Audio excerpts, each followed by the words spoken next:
to the face, yeah. She wanna stay. Singing to your bitch like I was Drake, yeah. Don't just try to tell me you love me. Can't keep it real if you really don't trust me. Come with a real, you hip in the front, so you get my meals. I'm gunning for the money in the bank. Coming with a dank, scrolling a tank, rolling with the gang. You sitting out on the sideline tripping, I go to the hole with the rock like Pippin. Yeah. I'm okay. Though, welcome back to Whatever Waits Live on Sports.com. I'm Eazy, by Raxter. What up, though? Young Chris, Nicholas Koloff, and Let's go. we're enjoying a little bit of a Victory Monday. Shout out, Smitty with the get up. Shout out. By the way, the craziest way to lose, I feel like. I'll take it. Tie. I'm going to start locking the team I want to lose the most that week. Those spreads are. Spreads they'll get you. bite you, yeah. Spreads get you. I I'm mean, I would still have lost learning either way. spreads. Well, what happens in a tie? If it's. Well, you Don't we pick a Monday night game? Yeah, or I know, something? but I'm just saying, if there wasn't a spread, what would have happened? Don't we pick a Monday night we're game? going to Oh, yeah, we do. Could've The picked Monday scores, Lion scores. yeah, or Lions yeah. scores. And that's the tiebreaker, right? yeah, I don't know who would have had Lions scores. The But, Lions. like, We if were all you're pretty locked close. ties, does that lose? Because, yeah, you need them to win, right? Because they're the lock. So if they don't win, it still counts as a L. Yeah, maybe just take -1 in that scenario. I feel like, no, Or we you just- need them to you'll win. we just give you nothing. Yeah, no, I think I feel that's a fair way. you're locking them to win. Or Yeah, you're it's locking. -2. So if they don't win, So do the -2 still. You should. yeah, I feel like that's what you would do, right? Yeah. Because it's like gambling.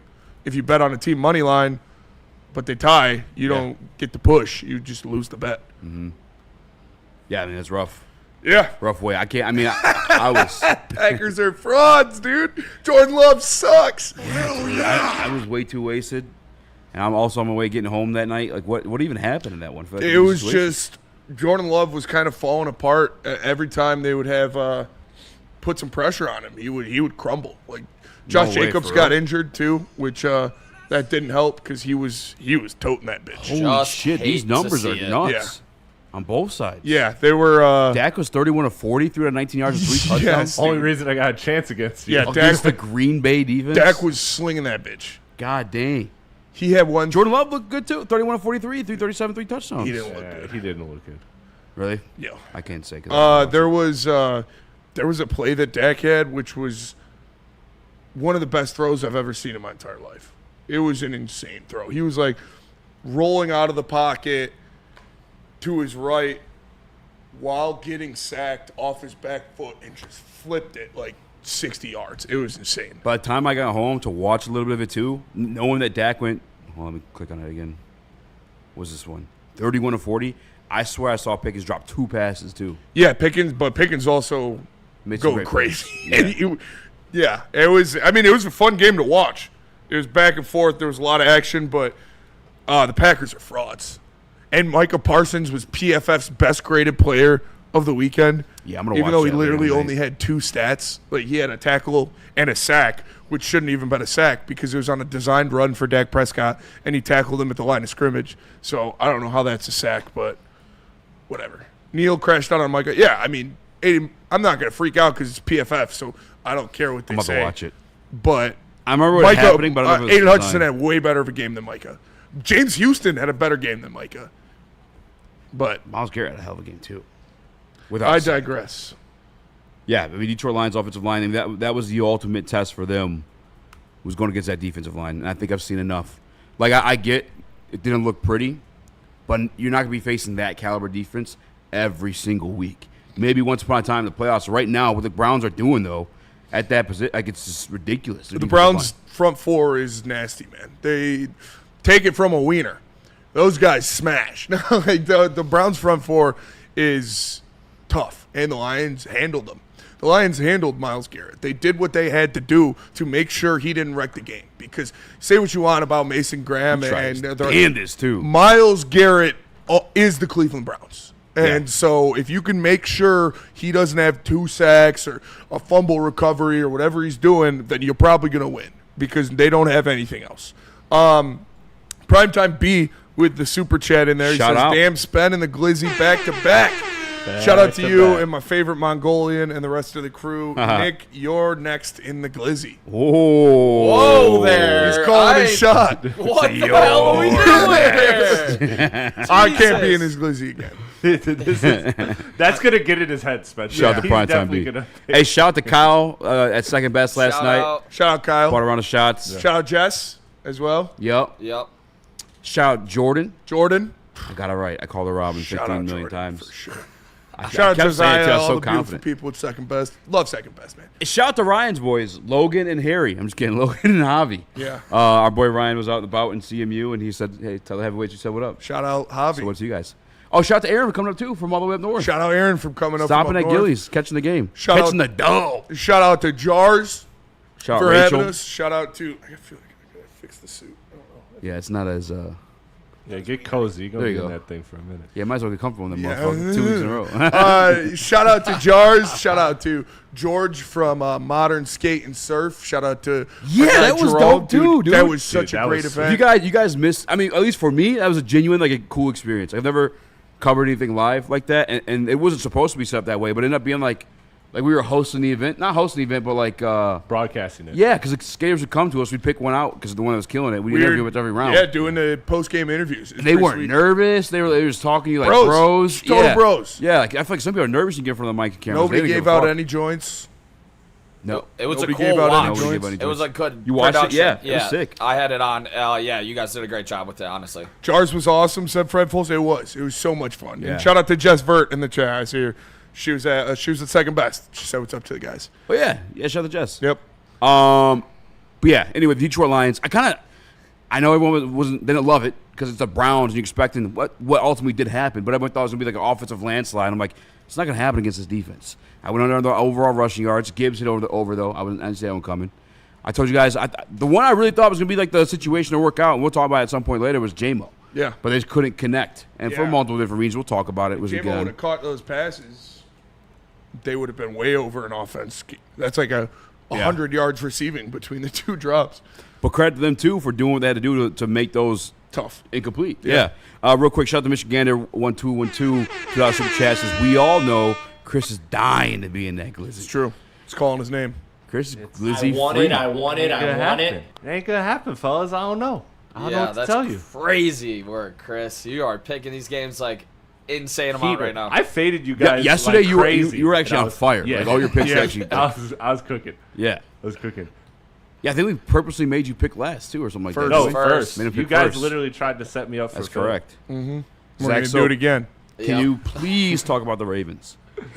I was way too. Except for I the was one way that I'm locking. I am going to go first, and I'm going to lock it. No, you're Because not. that's what you guys voted for. You voted for anarchy. You You voted vote for for you it. can lock But whatever you can't want. change the order. You can't change the order. You of voted everything for else we can around. do whatever we want. So you can't right. tell me what I can't This guy- change. This is what you voted for. This guy's down bad. I am down bad. I'm back-to-back glizzies. I am down bad. And I'm going to lock the team I want to fucking lock. No, but I already know shout what out he's to... Rachel. no, I mean, pretty much. What was her name that did the pick'em? Oh, Sadie's. Mercedes. Shout out to Mercedes, Mercedes. What did she Yeah, lock Chuck for you Sadie's come again? through. She locked Minnesota for me. The other one I was thinking about too was locking the Chargers. They both went. Yeah. But the Chargers, bro, So am tough I to even in the cover. glizzy? Huh? Am I even in the glizzy? Yeah. Came down to you and I, my friend. How did you win?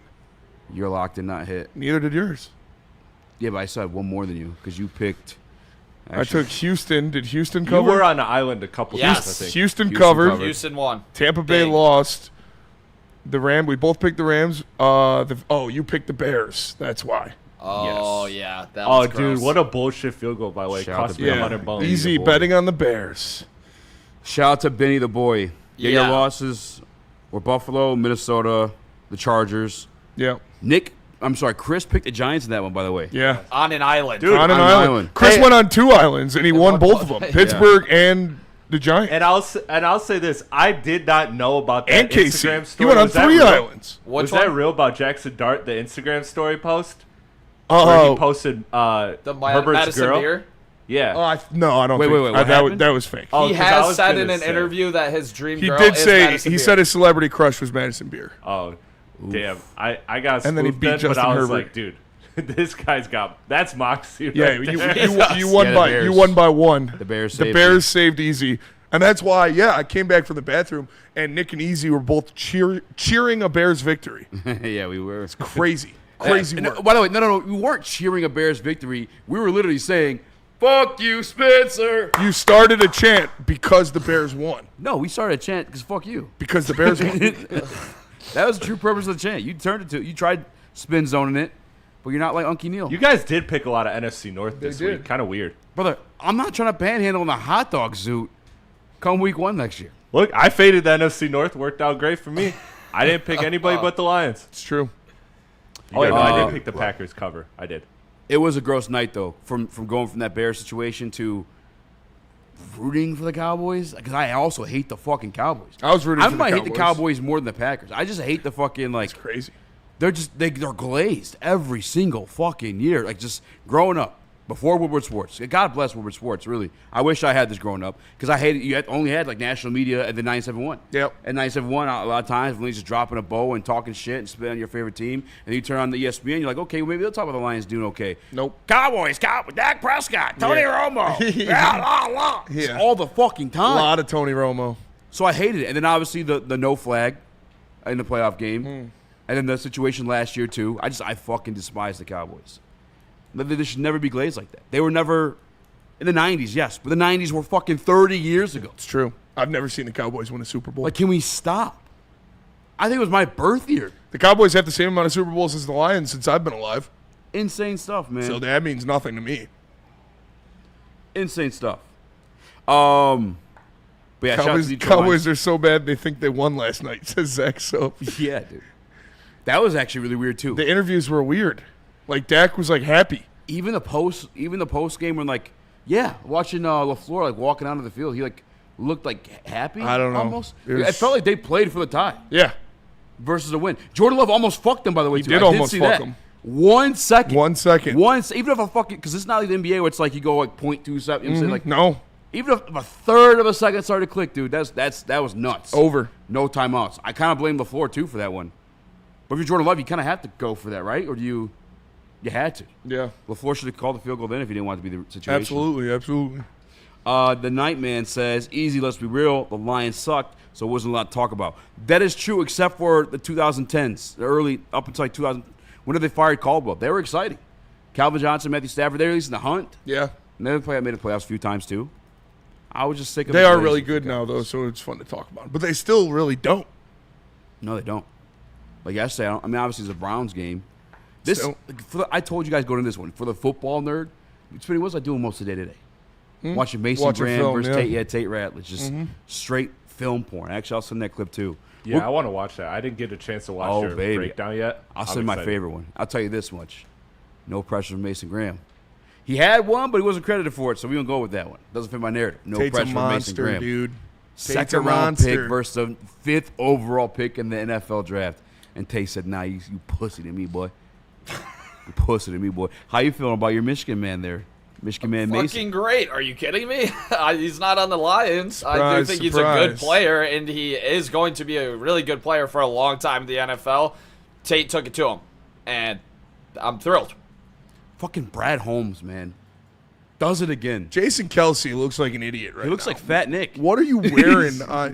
Look He at looks look like at what Thick he's. Nick right he now. is wearing something that makes him look very stupid on that talk show right Okay, now. relax. I say he looks like Nick. Can't relax. Dude's wearing a fedora. Or not a fedora, a Kango, but not in a cool way. He's Why wearing do you it. know the difference? Well, fedora's the milady one. Kangos are the LL Cool J ones, but he's wearing it like a white dude wears a Kango, like Peaky Blinders. I didn't know Kango was a thing. Take this from somebody wearing a hot dog suit. You look like an idiot on air right now, Jason. That Kelsey. is funny. He's wearing a sweater. He looks like a fisherman from Britain.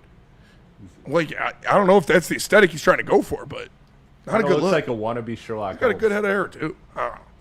You guys see that Ben Johnson clip? Oh, my God. I wish. I He don't know. is turning I didn't send it into a because I don't know if we villain. could play it or not. But We could 3-cam it. if we Ben find Johnson looks like he looked like a serial killer. Yes.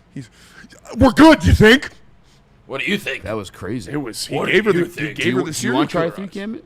Huh? Do you want to try a 3 cam it's- it? I wish we could play that. I got one. my foreskin stuck to my face. Bang. Did you see Liam Cohen talking shit to Rob Salah? No. Said, keep my name out your fucking Yeah. mouth. What? Yeah. Yeah. After beating Went Rob up to Salah, him by the after way. the Jags game, beating after beating him, said, "Keep my name out your fucking mouth." Had to get broken up by players. Weird. Duval. Duval. Who knew? I fuck with it, dude. I like Who Liam. knew? I Yeah, I like like Liam it. Cohen. Yeah. And then he's a good coach. Jordan, who's the kid went to Michigan from Detroit? Jordan, Lewis. I guess Richard Sherman was like kind of along the lines. They almost felt like they got lucky, or it's like I'm not gonna take too much away. Like sometimes it seems like whatever. Chirped at him. Yeah, Jordan Lewis. I mean, Richard Sherman's my guy. Jordan Lewis was all the way disrespectful. Talking about when he got punched in the face by Trent Williams. He had fans in the comment section talking about the video of him trying to break in his house and shit. I was like, damn. I like Sherman. Jordan Lewis is not afraid to clap back on Twitter. He did it to Lucas at one time. You remember that? Oh, Yeah. And he's from Detroit. He's from Detroit. And Jags fans were eating that up. I mean, we would too. Michigander in the Woodward Sports Chat, the Super Chat. He said, I heard Chris went to Diddy parties voluntarily. What are we doing? Breaking here? news. What are we doing here? Hey, that's what the chat said. Guys, You want me to not read the Super Chat? Those are his hip hop sources. I mean, those are just two unrelated events. Jeff looks like he's about to get some. That looks like it's Looks like he's waiting in line. All right, let's go to break. We're going to come back. We got a lot of Lions to talk. I think the Detroit Lions have one of the best units in the National Football League. We're going to talk about that coming up next. Yeah, baby. But first, tell us about Ven Johnson.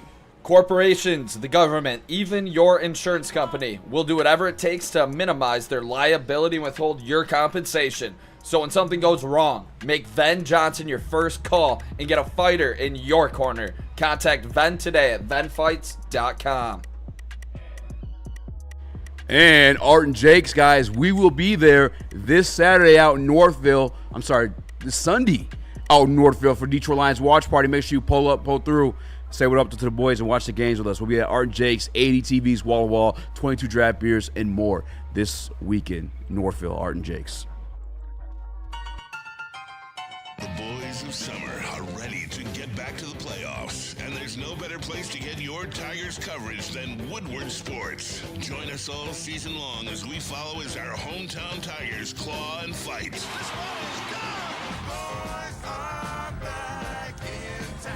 Feel the roar with Woodward Sports.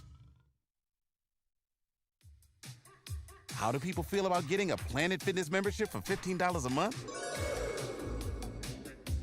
How do they like working out in a clean and spacious gym that's filled with equipment for every workout? And how about free fitness training in the judgment-free zone that leaves them feeling energized all day long? Join Planet Fitness today with the free PF app, online or in club, and start getting that big fitness energy for $15 a month.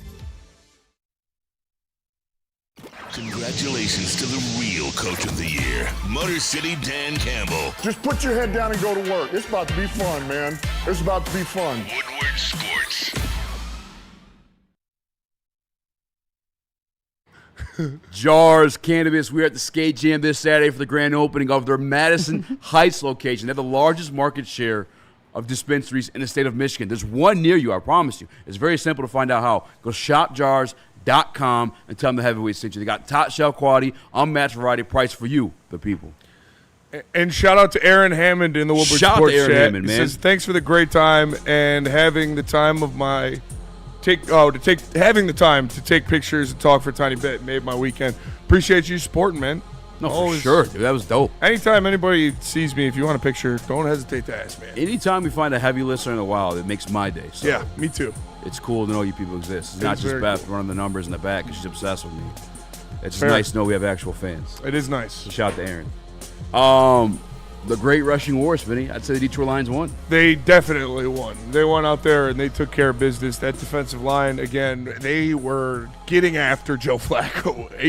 Aiden Hutchinson was trying to kill the old man. And Tyleek Williams did a great job. DJ Reader has been extremely consistent. But I think the biggest factor in this game for the Detroit Lions was the level of play of their linebacking core. And I think the Detroit Lions, from top to bottom, have the best linebacking core in the National Football League. When you look at it, spearheaded by the green dot Jack Campbell, who is just absolutely playing his ass off. Plastic surgery or not, he is going out there and he is making plays every single week. Alex Anzalone, since Jack Campbell has taken over as that Mike, it's freed him up to do different things and do what he does best, sliding up and down the line of scrimmage, making plays in the backfield, and covering guys out in space. And a huge shout out to my guy Derek Barnes. What he did against the Cleveland Browns is something that nobody has talked about that you need to go back and watch, because it's not the stats that are going to show up, even though he did have like 6 tackles and a tackle for loss. Every single time the Browns tried to run the ball to his side of the line, he was pushing his guy a yard, 2 yards into the backfield and blowing up those plays to allow a Jack Campbell or a Tyleik Williams to sneak down and clean up. And then when you throw guys like Grant Stewart, Trevor Nowaski, and even Zach Cunningham, who made plays on Derrick Henry in the mix, with Malcolm Rodriguez returning to this team and to this linebacking core, it makes a lot of sense that under Kelvin Shepard's tutelage as defensive coordinator, these linebackers are really flourishing. And it's impressive to see what they've been doing up and down from the first guy to the last guy. I believe the Detroit Lions have the best linebacking room in the NFL. I'm not mad at that. We've had the conversation, like, we talk about just like the core in itself. It's from top to bottom, you have quality guys. One guy's missing, one guy comes in. And the other thing, too, they said it specifically throughout training camp, is they feel like all 3 of their main guys, Anzo, Campbell, Barnes, can play in all 3 phases of the game. They can get after the quarterback if they need be. They can sit there and man the run if they have to, scrape off and make the tackles, and they can drop back into coverage. And I'm in agreement. Obviously not at an elite level, but enough to where you can say, hey, I need you to do this, and they can execute it. And just the way, by the way, just the way they're in tandem with the defensive line, too, like stopping the run. The big talk of the town, and deservedly so, by the way, too. I know we got our 100-plus yards, whatever it may end up being, but I think it's like 103 we finished with. Yeah. Rushing yards. I know we got ours, and more than was expected. Their average is like 52 a game, 57 a game. But on our side, we were doing our damn thing, too. Yes, we were. And consistently now for like the year for the majority of the part, too. I'm very proud of the Detroit Lions defense, although those first drives have been killing us. They've been scored on every single game, the first drive. They have, and Dan Campbell's brought that up, and Kelvin Shepard's brought that up, and they know that this defense hasn't even played up to its full potential yet. And when we talked about top 5 defense in the National Football League, this is the type of shit we expected to see. And, like, I just want to go back to Derek Barnes, because you said Kelvin Shepard came out and said this is a guy that could play 5 positions for us. He is irreplaceable. Irreplaceable. You must not know about DB, because he went out there and he was playing snaps at defensive tackle to allow Aiden Hutchinson to move around and do different stuff, to put him inside of Hutch or outside of Hutch, line him up in the A-gap because he's blitzing from the Mike spot. This guy was doing everything out there, and I feel like he had his hands in a lot of the chaos in the backfield for the Cleveland Browns, man. It was just such a good game from Derek Barnes. And like I said, I don't want to brag or anything like that, but since Derek Barnes has met Spencer Raxter at Birmingham Roast, he's played the best 2 games of his life, because he was amazing against Baltimore as well. So DB, Anzo, Jack Campbell, like I said, Trevor Nowaski, Grant Stewart, Zach Cunningham, these guys are playing good fucking ball. And Malcolm Rodriguez is another piece that'll come back, that's a plug-and-play, versatile guy you can put anywhere, and he's going to make plays. It's awesome. It's so much fun to watch. I love linebacker play. The 2 things I love most about football are offensive line and linebacker play. And what they did against the Cleveland Browns was a clinic on both sides. Yeah, Derek Barnes just say 6 stops, 2 pass rushes. That's 11% pass rush percentage. And 1 hustle. I don't know what the hell a hustle stat is. I'm looking at it right now. But Derek Barnes played phenomenally. He was everywhere. And like I said, half of his impact plays won't even show up in the stat sheet, because he is pushing his guy 3 yards into the backfield, so the running back has to stop and go to turn back inside, and then boom, you got Jack Campbell or Tyleik Williams waiting for him. It's that type of game, man. I told you guys I thought the offense would be, I don't want to call it a stalemate, because I think we had the upper hand. This was going to be what we do to teams on a weekly basis typically. We put up 30 to 50 like at will. Some of those points came from kick return, on punt return. Shout out to Cleve Freeman. Some of those points came from turnovers, getting us advantageous field advantage. Like, the defense showed up yesterday in a big way, and we needed them 3 turnovers. Yeah, it could have been 4. Should have been 4. Amik dropped that one in the hands. I feel like there's always that too, and then the Hutch had a fumble turnover. Oh, remember? and the Hutch one, yeah. Yeah, and I feel like for whatever reason, I said it yesterday too, but like Brian Branch always has these game-breaking plays. He just happens to have a penalty on. It's like he's got to lead the league. If that was a stat, he leads it. I'm sure PFF will make one up for me. PFF's definitely got a stat. But yeah, Brian Branch. Turnover is negated due to penalty. Yeah, explosive play. Yeah, whatever you want to name it as. Brian Branch leads the fucking leading it. But Derek Barnes out there, and shout out to Aiden Hutchinson, man. I think he had 2 sacks. Hutch was everywhere. Could have been 3 sacks. 2 and a fumble recovery. Forced fumble. Or a forced fumble, excuse me. And 4 TFLs? Am I getting that correctly? I think he had 4 quarterback hits. Come on. He was fucking everywhere. Mashing Joe Flacco, dude. I felt, and we were talking about it. KG was mentioning it, like Joe Flacco's dropbacks were the slowest fucking thing I've ever seen, and then you just got that big monster hutch coming off the edge, dude. The defense put on a show, but I am also with Dan Campbell and with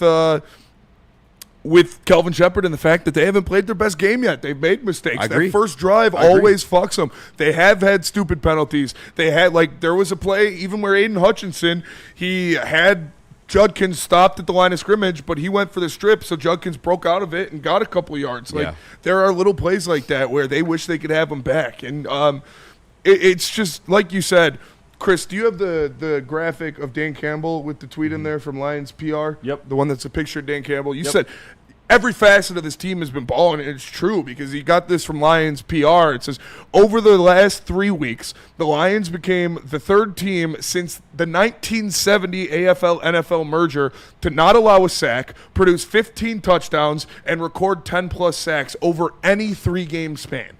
Like, and a 3-game sample size is a good sample size in the National Football League.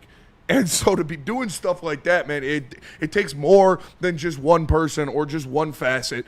And are we going to do – we got – do we got a Khalif Raymond segment on his own or – No, but we can. We can make its own. I just – if we want to, I got another stat on Khalif Raymond that's insane. Save it then.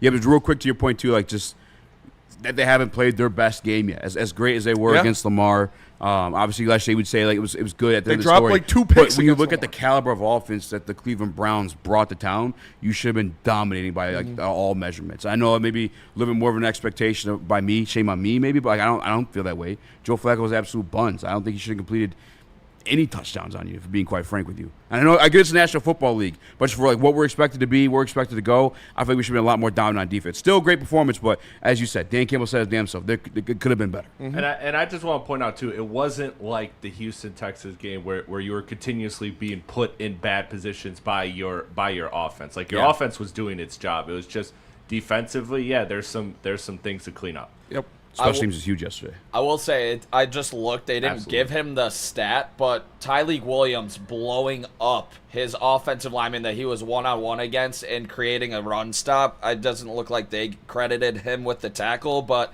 it was good to see for Tyleek at home. He had a big celebration after in Ford Field. The crowd was erupting, after. Good to see from the rookie, even though it's That's not crazy. credited. I know the exact play you're talking about. Yeah, I remember it. Yeah, it was a big play for Tyleek, and it was great to see for him. And I know we are revamping Ali McNeil, starting to get him back in game possibly shape, starting his clock this week. Which is going to help out those linebackers specifically. So it's going to be a big time for this defense, and I think they will. They have given themselves a lot of opportunities to create these turnovers. They haven't, capitalized on all of them yet, but I do believe that they will. These guys are way too talented to keep missing these interceptions. I think they'll come down with them moving forward. Even though they had 3 turnovers yesterday, felt like it could have been 30. Yeah. It really did. And we're gonna get into more of that. We got a lot of audio from Dan Campbell talking about many different facets of this game. Got a couple more stats, and we got to talk about this offensive line because what they're doing right now with 3 new starters, Hank Fraley deserves something. And we're gonna go to break. We're gonna come back. We're gonna talk about that. But first, Hank Fraley had a stressful week game planning for Cleveland Browns and Myles Garrett. After this game, he could relax in a massage chair in his own house. And he could get it from Dr. Eric Duncan. Go see my guy, Dr. Eric Duncan, at the Massage Chair House at the corner of Woodward and Long Lake Road. If you can't make it there in person, schedule your appointment or online with the QR code above my head or visit massagechairhouse.com. They got everything you need. The largest massage chair showroom in the Midwest. That's also my guy, Dr. Eric Duncan. Go check him out. Also got a YouTube channel too, Massage Chair Review Channel. If you're not sure what kind of chair you want, what kind of chair you need, go check out his YouTube page, man. He's got all types of review channels. The #1 massage chair review channel on the interwebs. Doing more numbers than us, to be quite honest. He's doing it. Damn thing. Numbers. Check out my guy. Get ready for the ultimate sports experience. Join former University of Michigan star and NFL sensation Braylon Edwards alongside the charismatic Shep. Braylon Edwards, touchdown Michigan! As as they break down the latest in sports like never before. Tune into the Braylon Edwards Show with Shep. Touchdown, Braylon Edwards. Weekdays from 2 to 4 p.m. only on the Woodward Sports Network. Don't miss out on hot topics, insider insights, and the banter that keeps you coming back for more. Why do we fight? We fight to protect the innocent, to hold the powerful accountable, to bring the oppressors to justice. Why do we fight? We fight to secure and preserve our civil liberties, to get each and every one of our clients the justice they deserve, and to make the lives of real people just like you whole again. ThenFights.com. We don't like to brag that we are the toughest sports network in Detroit, but we do have a guy named Darren McCarty on our side. Woodward Sports. Les Stanford Chevrolet Cadillac Buick GMC. Hit up my guy Goran and get into a car that will have you riding around in style. The best prices, the best deals. LesStanford.com. I was in and out in 30 minutes, and you can have it that easy as well. Les Stanford Chevrolet Cadillac Buick GMC. What up, though? Welcome back to Whatever It's Live. WoodSports.com means you must be more action. Chris, Nicholas Koloff, Jeff is in the building. Smash the like button, be a friend, tell a friend, and share the stream. T. Jones, what we doing, bro? I don't know. Yeah, like, I could get, maybe you're talking to people in chat talking Super Bowl. I don't know, but T. Jones comments says, please be careful at getting too high on the Lions right now. We have a long way to go. It's not how you start, it's how you end up. Remember 2 years ago, don't put them in Super Bowls yet. I mean, we haven't said the word Super Bowl today yet, but I'm damn proud of this team. From the defensive test they had last week against the Baltimore Ravens and the offensive test they had this week against the Cleveland Browns, I'm taking those as W's. And those are making my fucking checklist. Okay, our offensive line can hold up against the elite defensive line. Mm-hmm. Okay, our defense can stop an elite, scrambling, mobile quarterback. Okay, let's be happy in that. These are the checklists you need to go down in order to subscribe yourself to being a Super Bowl contender. We're not saying Super Bowl champions, but a Super Bowl contender, I think the Lions are that through 4 weeks. I think you could objectively say they're the second best team in the NFC. And if you don't consider that a Super Bowl contender, then, I get it. Like, I get what you're saying, but, no. This team's really good. This is the expectations you should have always. And if they don't meet those expectations, the season was a failure. That's where you are now. With the roster you have, with the players you have, you should think Super Bowl. You should only talk Super Bowl. And if they don't make the Super Bowl or win the Super Bowl, the season was not successful. That's what it is. You should be that high on them always because that's where they sit in the NFL now. That's who they are. They're a big dog. So don't get too high on these cute little Lions. No, they have been a Super Bowl contender the past 3 years. They're going to continue to be that. Preseason, midseason, offseason. They are a Super Bowl contender. That's where we live now. I think you go into the checklist, the characteristics of a Super Bowl contender. That's what I'm looking for week by week. And so far, especially these past 2 weeks, we're good. Now, if this was week 2 and it was the Chicago Bears win, come here with that. That makes perfect sense. Ravens, Cleveland defense, W, both ways. I can only have good things to say.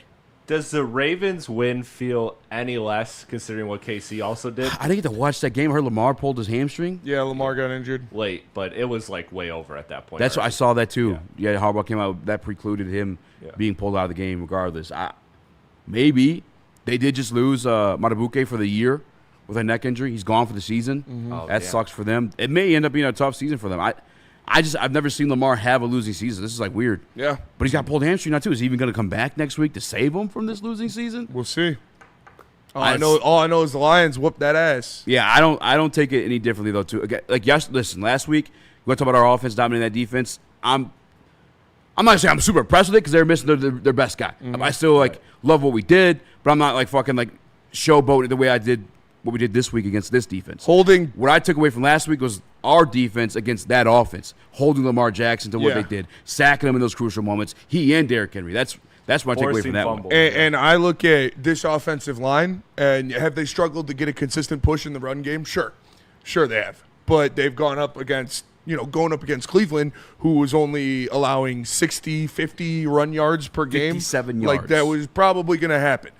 But they have kept Jared Goff clean for 3 consecutive games. This is 3 straight games now. The Detroit Lions offensive line has not allowed a sack. I don't care who you played. I don't care where you played them. That is extremely impressive, especially when you have 3 new starters on this offensive line. And the biggest things I attest that to, the biggest factors I think of why this offensive line has performed so well, first and foremost, Jared Goff's ability to maneuver the pocket these past couple games has been extremely impressive. Dodging the pressures, stepping up, delivering the ball where he needs to, feeling the pressure, being comfortable to move around the pocket. That has been very impressive from Jared Goff. Shout out to the Goff Spring for unlocking even more abilities from him. I look at Graham Glasgow and Taylor Decker as my number. You know what you're going to get from Penei Sewell. He's all world. You know what you're going to get from him every single week, all season long. Tate Ratledge and Christian Mahogany, they're rookies basically. You can only expect so much from them. They're going to mess up a couple times. But Graham Glasgow and Taylor Decker were the guys that you had the question marks on. The grizzled vets. Were they just, Frank Ragnow merchants? What's going on there? They both have been stepping up big. Taylor Decker was fighting for his life against Myles Garrett, but he wasn't getting his ass whooped. He won some reps, and he did some things in other reps where he did enough. He did just enough to get a piece of the best player in the fucking world, and Myles Garrett is the best player in the fucking world, and he got enough of him so Jared Goff could maneuver around and make the play. Taylor Decker fighting for his life one-on-one against Myles Garrett, great job in that. Graham Glasgow going out there and making stops, consistently upholding that pocket, giving Goff a place to step up to, not getting pushed back. Those were impressive to me. You needed Taylor Decker and you needed Graham Glasgow to play upper echelon level football this year if you wanted a chance in this North, and they are doing that so far. I'm trying to get the load. I got the 12 pressures from JG, but just the overall awareness from him, this kind of the stuff that we talked about I think it was Friday we talked about it with JG, just the way I said it, he's gone from Padawan to Jedi Master.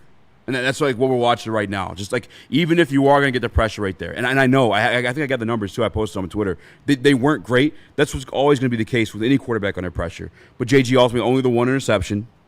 And like he still went, so he went 4 for 12 for 65 yards when pressured. But not under pressure, 12 for 15 and 103. When you watch the tape, and I don't know how much we could play without getting in trouble, but like you got him, you 3 cam him, just be safe. Yeah, I got all right. Just getting the ball out. It doesn't always necessarily have to be him maneuvering. There wasn't, honestly, on the pressures, they weren't allowed that. It was like, all right, fuck, it's not here. The ball's out. He did flush out a few times with Myles Garrett and shit like that too, but just JG's level of understanding of this offense, or just being like smart enough to understand like what he can and can't do, and getting rid of the ball in times like, fuck, I'm not going to extend this play and make like something out of it. I just got to get rid of the ball right here. And he's done that. I think only on one of these plays was the interception, and that was a deep ball that kept trying for Jamo, which is the one I expect him to try for.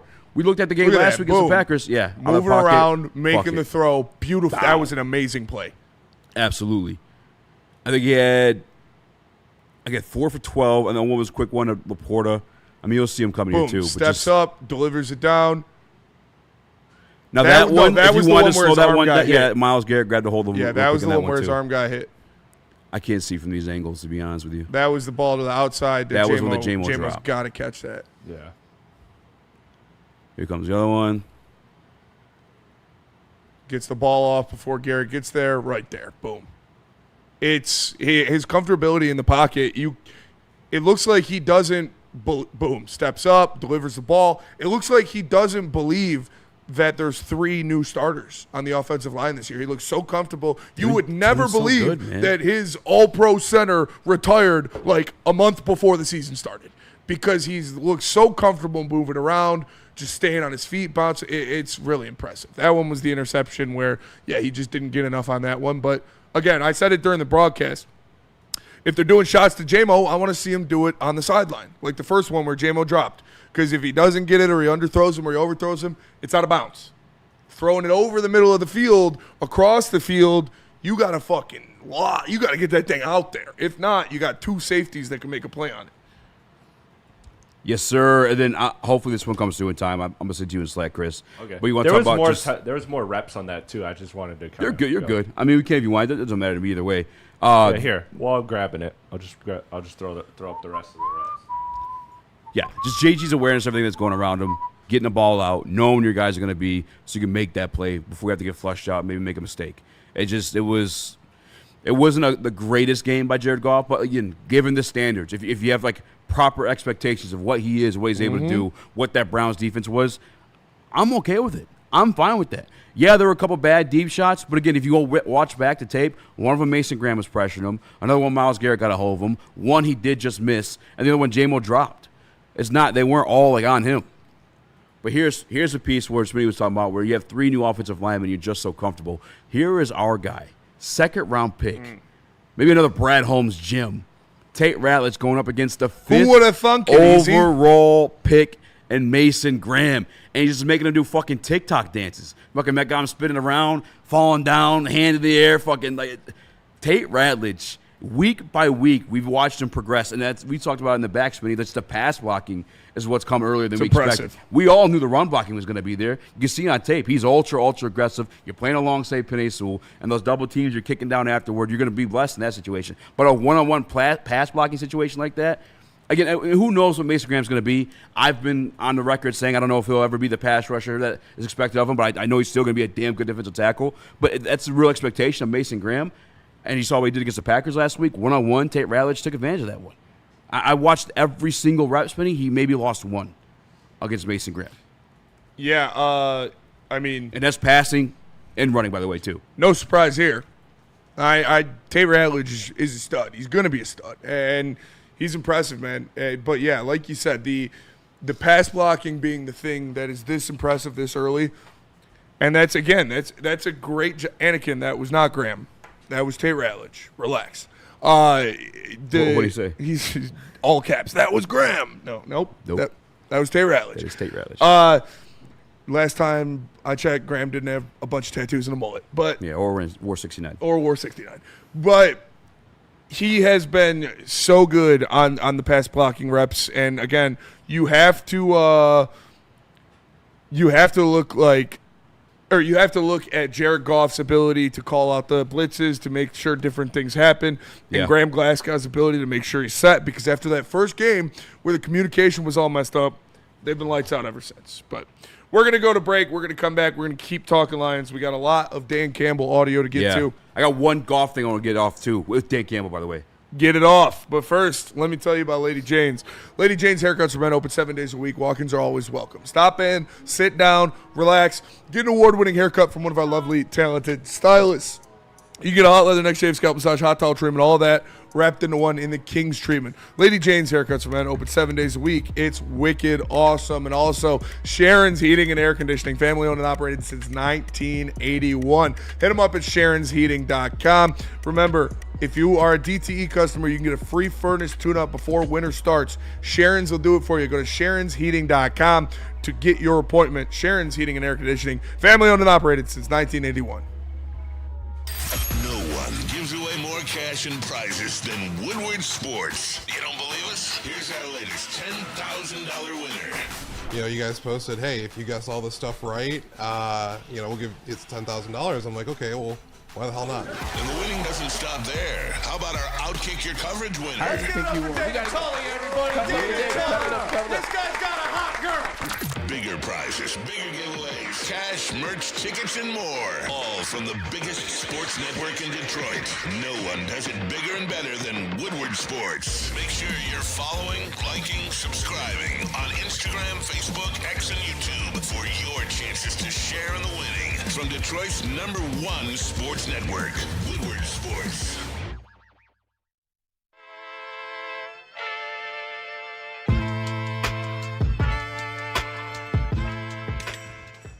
Hey, Tony, what's up, bro?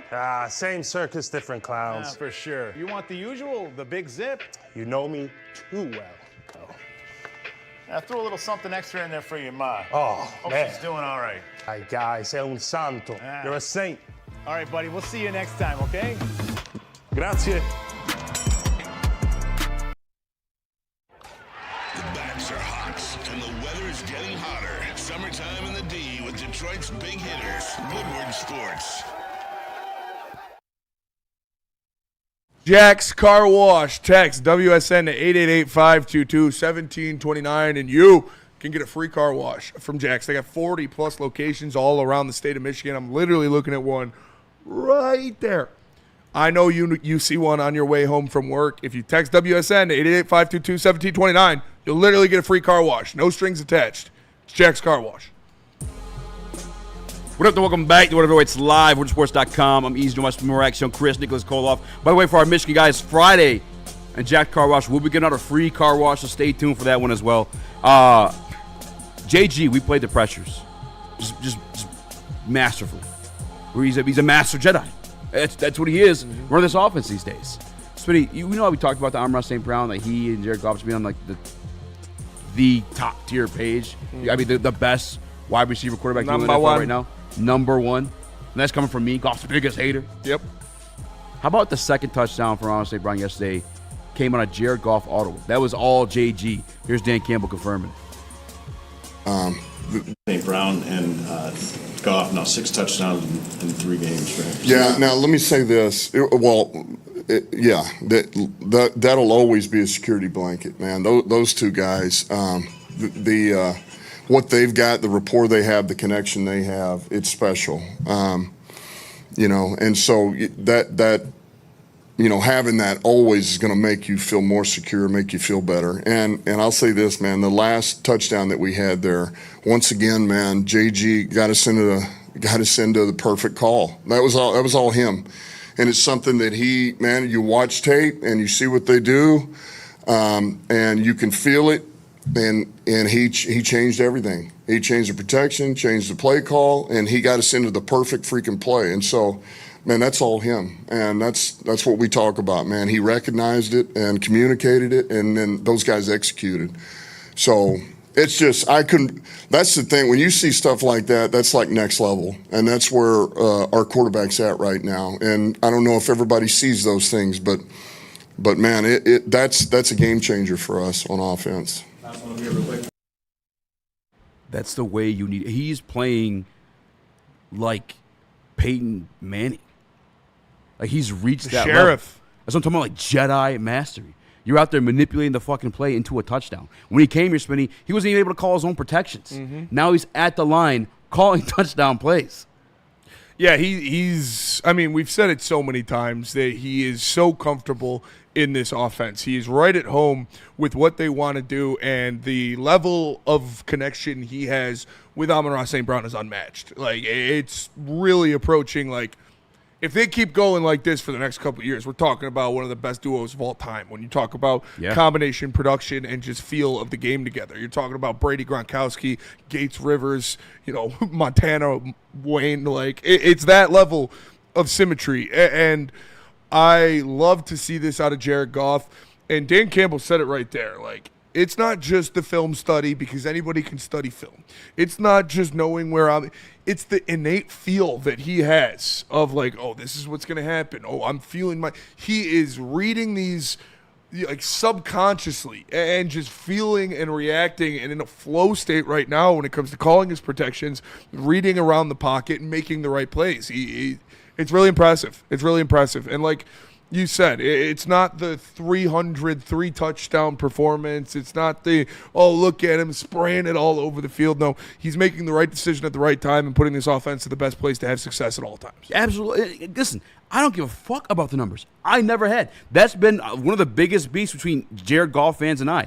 Take your numbers, throw them away. Like, I want to win games, the big games, the hard ones, like when it matters. That's the type of shit that he's doing right now. Going to the line and calling that audible, it's fucking phenomenal. I got to meet Khalif Raymond by a phenomenal game yesterday, too. We're going to talk about him as well. But I had asked him, like, what's the biggest difference for you? He's cut up the preparation. Just the way he's able to get to the line, have two of those plays, decide which one's going to be the best for the team, calling it or killing it, and go to whatever type of run play you may need in that situation. Like, he is operating at an elite level in the way you need to when you are somewhat limited in the pocket. If I can't alter the defense with my legs, I'm going to alter the defense at the line. And I'm putting in myself in an advantageous situation. It's been that way for Jared Goff. Yesterday was as tough as it's going to get playing a defense the way it's going to be this year. Matter of fact, may have been the toughest, in my opinion.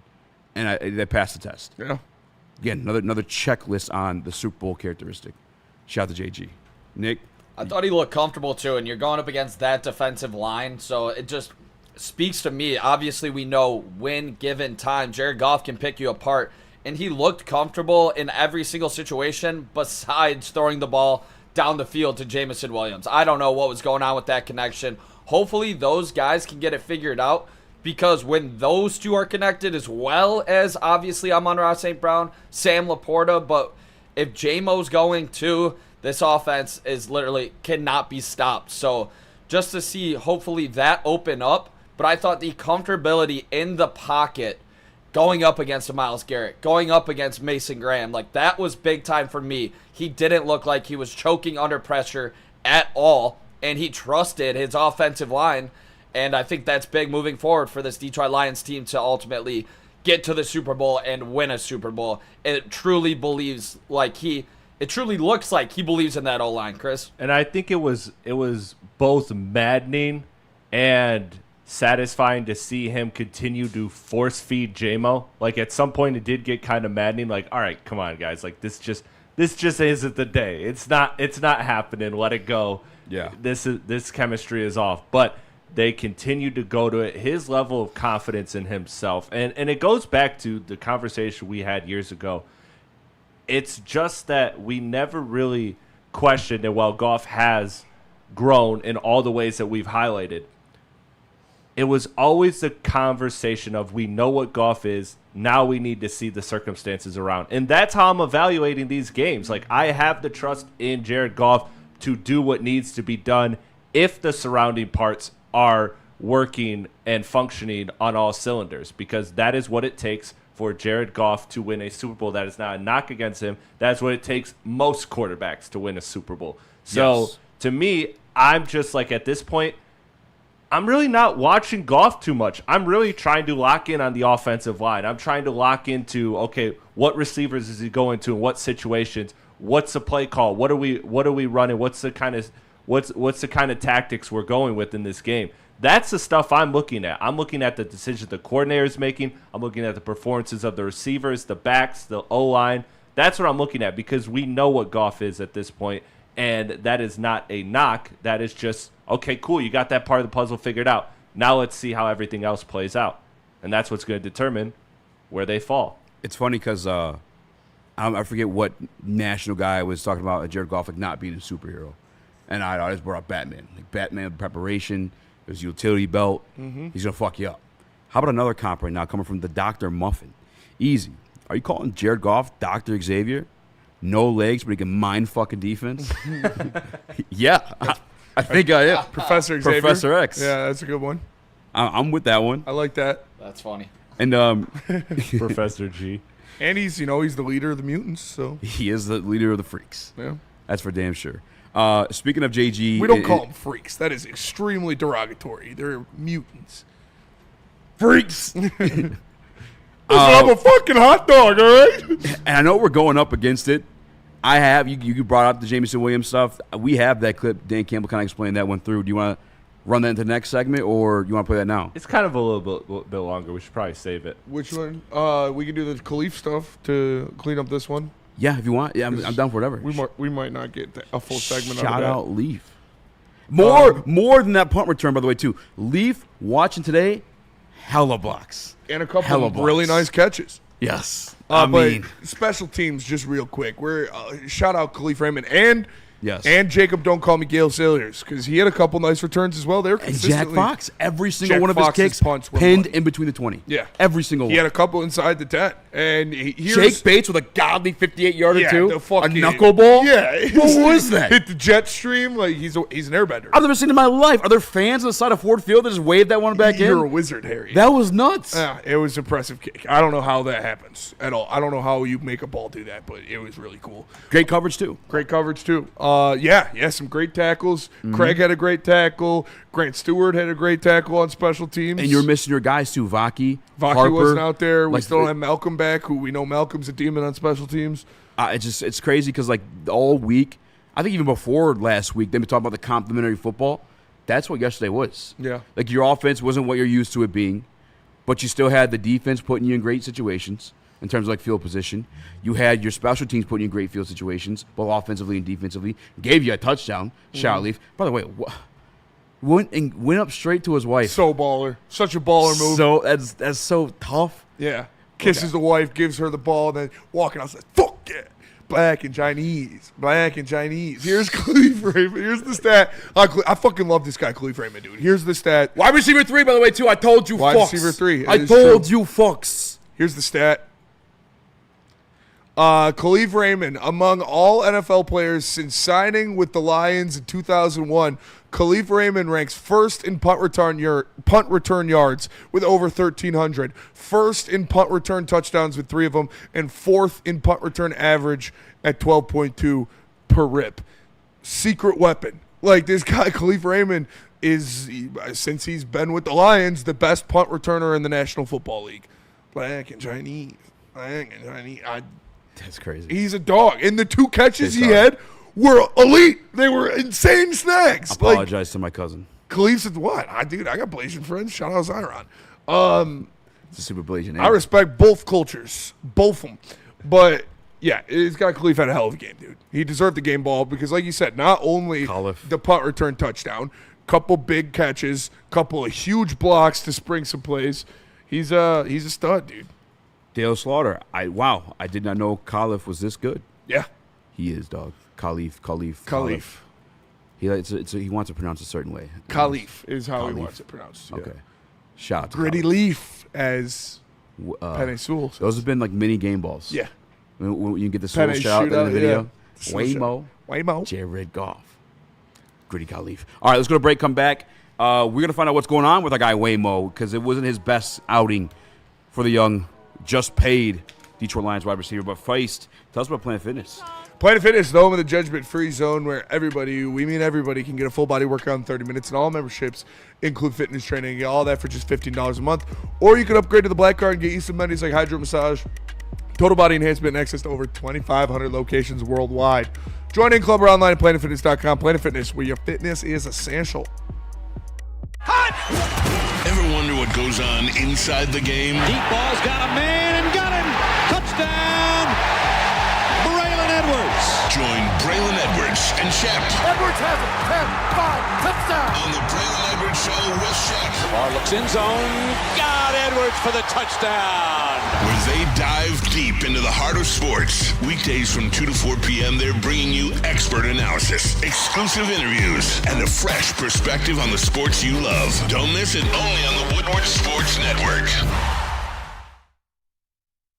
Walk into any Lady Jane's Haircuts for Men today. Open 7 days a week. Sit back, relax, and enjoy precision haircut, scalp massage, hot leather neck shave, and hot towel treatment from one of our talented stylists. Step up your game this season and take advantage of our $20 haircut special.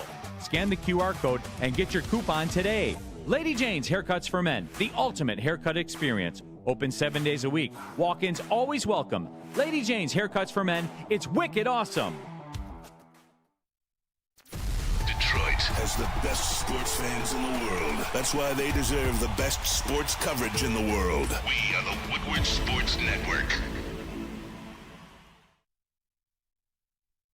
Mad Packs. Go to getmadpacks.com to find a store near you carrying the best product in the game. Whether it's the high-low pre-rolls, the Boom Shakalaka Tarantulas, the THCA Blizzard Pack Infused Moon Rocks, or any of their top-shelf strains like their Animal Cookie that I've been smoking on, forget about it.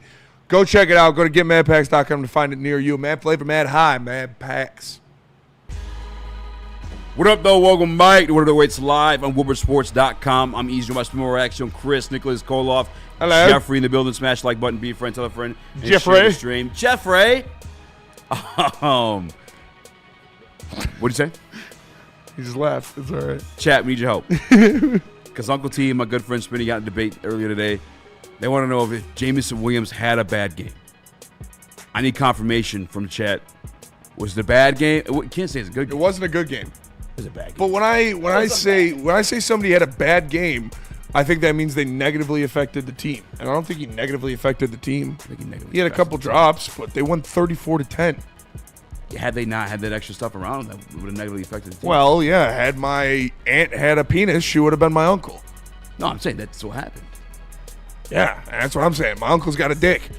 Did he have a couple drops? Yeah, he could have cleaned them up, but he had 2 bad drops. He did.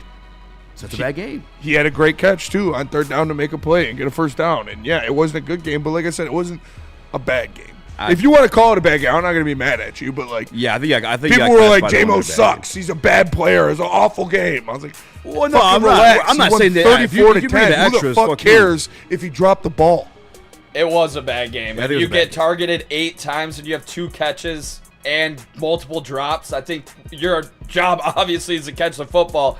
They weren't on the same page. I don't put everything on Jamo with some of those connections not being there, but I think inevitably he had a bad game. 2 of them were his fault, for sure. So you want to see him play better after just getting the fat contract. Like, you do want to see him obviously not have those drops. Yeah, I think if you were to ask him, he'd tell you he had a bad game. Yeah. So I think it's fair. I just didn't like people harping on it because it didn't matter. Yeah. It didn't fucking matter. If it was, if they lost the game and he dropped that ball, then yeah, for sure it would matter more, but I'm not going to harp on him. He knows he needs to be better. He knows he needs to catch that. Here is Dan Campbell on the miscommunications between Jared Goff and Jameson Williams because they kept trying to feed him over and over and over again. Jamo and Jared had trouble connecting on some of those deep shots in the game. What did the tape tell you when you watched it back about just that connection? Yeah, we're just a little bit off on, there's a couple of them. It really is just a couple of things here and there. One, eyes back a little sooner. Goff just misses on one. He kind of gets hit on one when he's trying to release the ball. And so we're just a little bit off. And I go back to this, man. We go back to the drawing board. And I hate to make excuses, but some of these we really wanted to push the ball down the field. And we weren't able to practice on Wednesday. It was more walkthrough, so then you're trying to grab some reps on Thursday, but yet still get your 3rd down in. And, sometimes it's a reminder, for me, is like, man, we may need to just let's make sure that either we try to find a way to get some reps to where we get a good flow on Wednesday, or maybe we don't put some things in, and that's fine. But there's been enough work, and there's going to be more work, and those guys are going to be fine. Jamo's going to be fine. Goff is a stud. So we'll be good. That's all where I'm at, too. Everything is going to be just fine. I think whatever you didn't like about yesterday's game, specifically on the offense, remind yourself how good the Browns' defense was. Mm-hmm. Like, that was going to happen. You have to give the other team credit sometimes. It's not everything is on this guy because he sucks, or this guy can't get the ball to him in time. This guy's not looking for the ball. This guy's just dropped. That's not always the case. I put the tape in there specifically. You saw, if you didn't rewind it for yourself, you saw Myles Garrett get a hit on Jared Goff before the end of that one. Yep. You saw Mason Graham get a little pressure, and Myles Garrett get a little pressure on the other one too. We kind of just missed him. Now, the other ones were drops. Yep. But that's not anything I'm tripping out about. I think we truly have to give the other team credit. No. And that's the way Dan Campbell did too. He told you what happened. Jamo had 2 bad drops, and he's got to be better than that. He does. But if you're like harping on this or freaking out over this after a 34-10 victory, you're just a loser. Like, does he need to be better? Does he need to catch it? For sure. Would that come back to bite you in the NFC Championship game or something like that? Yeah, if he did. But good thing the sample size we have of him in the NFC Championship game is him being the best player on the field. So, yeah. Do I want to see him catch that deep ball week 4 against the Cleveland Browns in a 20-point game? Yeah, I do. Am I going to freak out about it or cry all day about it? No, because I'm not a loser. So, yeah, he's got to be better. He'll tell you he'll be better. Jared Goff's still going to throw it to him. And, yeah, he's probably going to drop one more. He's probably going to drop another one. It'll happen. But he's also going to score touchdowns, and that's what he does. And you got to keep doing it because, yeah, you give Jamo 5 targets. If he only hits on 2 of them, guess what? Those 2 could be 60-yard touchdowns. So I'm cool with that. Nick, if this one spells disaster, I feel like you'd be the first one to it. How are you feeling about it? You've seen it at times throughout his career with Jared Goff and them not being on the same page sometimes. So I don't want to act like it's a complete nothing burger because he has struggled with his communication and Jared Goff. In the same sense, like, I've seen him be super successful when he does catch these balls before, in game, it's a game breaker. So I do think that they're going to get it figured out. I just don't know what the miscommunication is between them. And that's why I just want to see that be better. Drops are going to happen, but I need to see the communication be better where they're not aligned for when it's in KC, for when it's in Philadelphia. You are going to need Jameson Williams to be a game breaker for this Detroit Lions team, and to get him and Goff on the same page would be really great going into some of those really tough environments when you need an 80-yard touchdown, to break a game wide open. And that's why they're going to need to get on the same page going forward, which I think they will. So I'm not overly stressing, but you did give him the big contract. You want to see him perform, like he was paid to. These type of games happen, so I can't put that much stock into it. And guess what? I'd rather have it happen here than the places that we mentioned, the playoffs, the NFC Championship. So I'm not worried about it. I'm not concerned about it. Was it a bad day? Yes. Is it fair to point it out? Yes. But to put a lot of stock in it when you've seen him perform at higher levels consistently, I can't do it. I can't really crash out about it. It's not worth crashing out about, especially when you win. No, it's not. And if you were an intelligent person, you wouldn't be crashing out about it. So, I don't know. I hope you do not. But if that's how you want to live your life, that's how you want to live your life. They won 34-10. If you want to crash out over 2 drops, fucking do it. I don't care. Just live that way. But I couldn't imagine living like that because it's miserable. Yeah, I can't crash out of that one. It's just a bad game. It's going to happen. And I'd rather have week 4. And we knew this is going to be the situation too, even when you signed him. Campbell told you that. Exactly. He's never going to be one of those guys with elite hands. Have they gotten better? Absolutely. But it's just the reality of the situation. Now, what he's great at is getting behind the defense, and that's why he's getting those balls thrown his way. But again, sometimes, literally watching the film, you got to give the other guys credit. A lot of those defensive backs are there. Those are tough throws to make.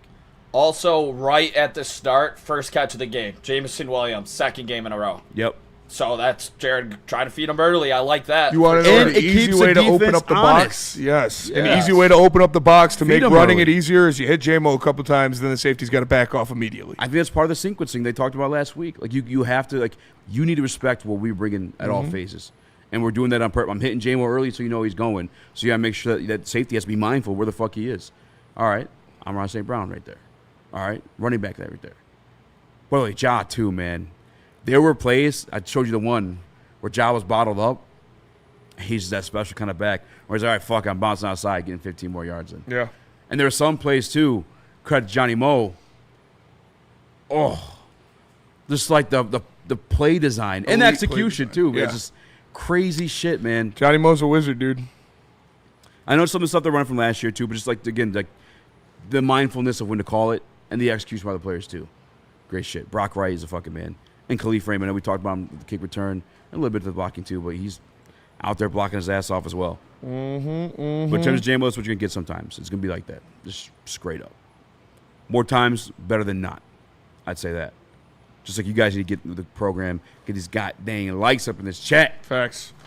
Coming back, got some more Dan Campbell clips. How about an update on the Detroit Lions injuries? You guys want to do that when we come back? Let's do that. All right. Tell us about Black Rock, Chris. Let me tell you about Black Rock Bar and Grill. They got limited time deals only. You see it right there on the screen. $19.99 steak and lobster. So if you're looking for dinner plans that sizzle, head to Black Rock Bar and Grill, home of the steak stone. They got that. They got Braylon's beef, 20-ounce hand-cut New York strip. Feast like a beast. Also try their $14.99 fish and chips all day with cheesy pull-apart bread and their famous chili back for a limited time. And remember, don't forget, when the Lions win, you win. Stop into Black Rock after a Lions win and get a free appetizer. Black Rock Bar and Grill, Portage, Ann Arbor, Novi, Heartland, Davidson, Canton, Utica. Visit the one nearest to you. Love Woodward Sports? Love wearing clothes? Then you should be wearing Woodward Sports clothes. Check out our full line of merch at woodwardsports.com. Just click on shop. We have all your favorite designs, like Dan Campbell kneecaps, Woodward golf, and of course, our own logoed out merchandise. Men, women, infants, kids, all love Woodward Sports. Impress your friends. Impress your boss. Impress your dog. Buy Woodward Sports merch today.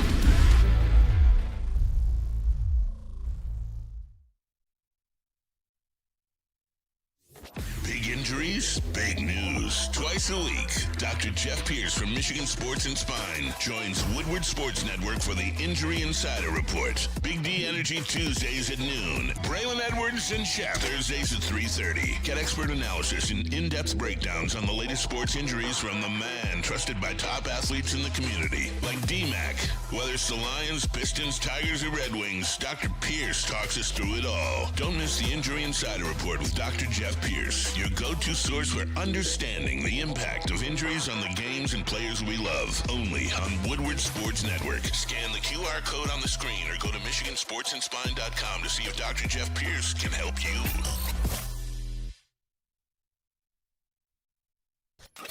A ton of fun, a ton of sports, and a ton of man-meat. Welcome to the Woodward Heavyweights, live daily 5 to 7 p.m. on Woodward Sports.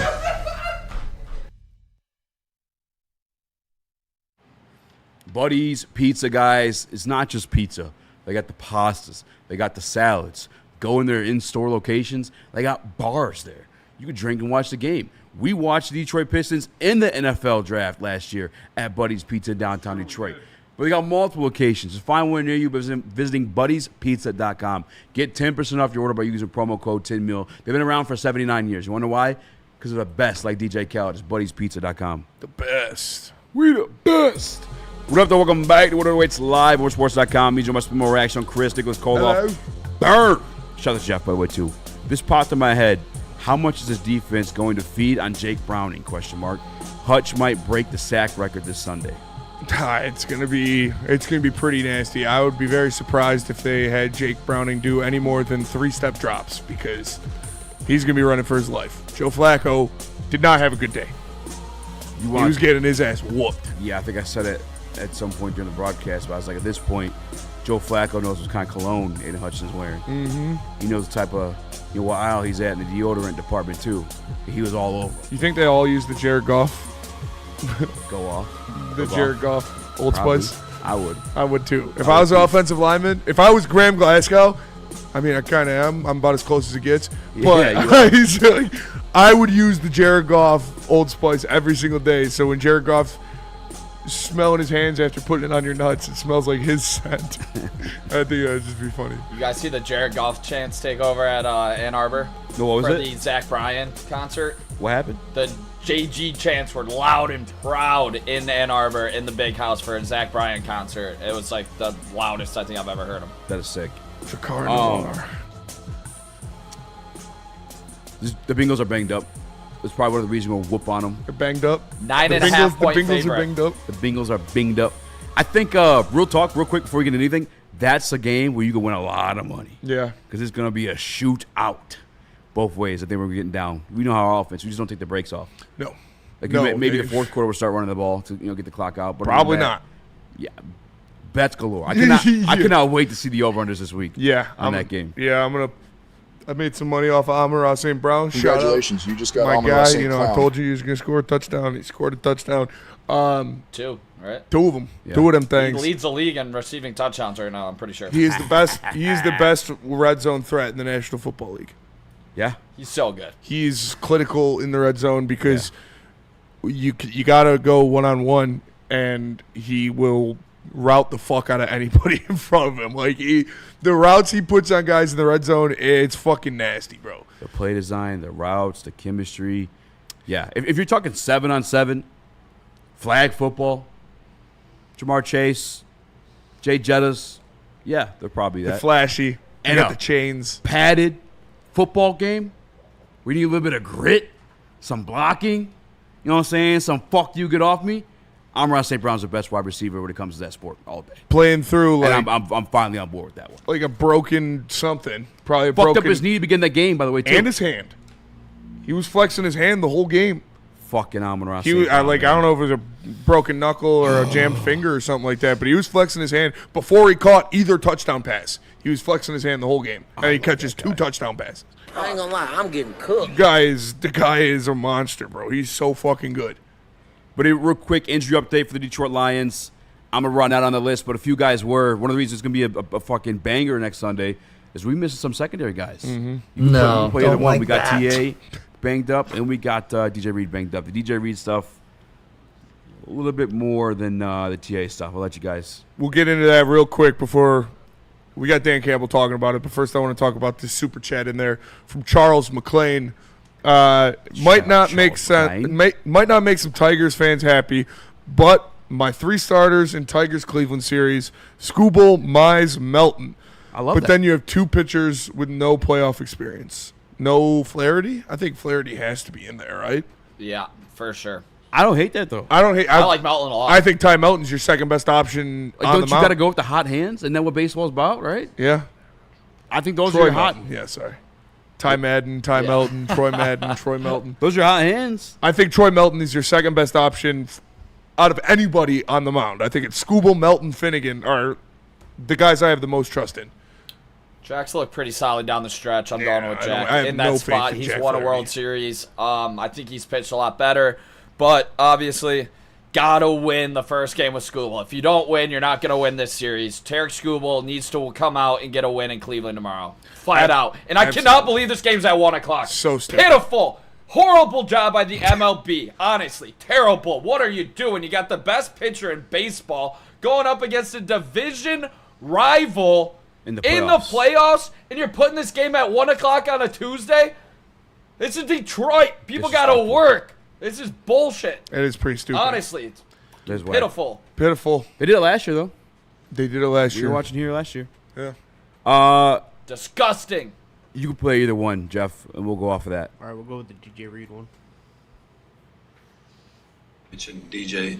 I know we asked about the injury yesterday. What does it say about him? You know, he pulled his hammy, and he's still fighting to make that tackle. I mean, just kind of the grit he showed on that play. It's the way he's wired. That's the type of guy he is. I mean, and that's look, you can see the type of player on the tape. You have a pretty good idea of what he's made of. You do enough leg work, but then just his style of play, when you watch him play, you know that he's a great fit for us, and that just shows everything you need to know. Like that to him is more important than his own body, is making a play for his teammates. He doesn't want to let the guys down. He needs to make a play, and he, and something comes of that. So I know you're already going to ask. He's going to be down for a while, but the good news is this is not a season ender. We will get him back, it looks like. So that's the good news. He's a stud. Zombie trying to grab the ankle when he was on the ground injured. You ask what a Dan Campbell guy is, go watch that. That is a Dan Campbell guy epitomized. And after making one of the nastiest interceptions I've ever seen, one-handed, pinned against the helmet while diving, kept it through the ground. DJ Reed played his ass off. I'm really, really happy. It sounds like it wasn't a tear, because I think if it was a hamstring tear, it's going to be a lot more than a little while. So it's probably just a real bad hamstring sprain. Rest up. Put him on the IR if you have to, but hopefully it doesn't take longer than 5-6 weeks. Terrion Arnold is going to be day-to-day. I wouldn't mind seeing them give him the week off against – I'm pretty comfortable even going up against Jamar Chase with Amik Robertson and Rocky Sin out there on the outside corners when you got a guy like Jake Browning and the Bengals offensive line. If Terrion's good to go, awesome. Have him ready to go. But if he's a little questionable, still banged up, this is a week where you could give him the week off, let him get fully healthy, so then you got to go to Arrowhead after that. Yeah, the DJ Reed news sucks. I think he was playing phenomenal. Yesterday, obviously, he had, the game started 3 for 3, him versus Judy. But when I was watching to find that clip, and I had to go back and make sure of it on the Ravens game, but I'm pretty sure he's been shadowing the team's best wide receiver since the Chicago game. So all week last week against the Ravens, he was on Zay Flowers. Zay Flowers only had 2 catches for 13 yards. He locked Zay Flowers down. Locked Zay Flowers up.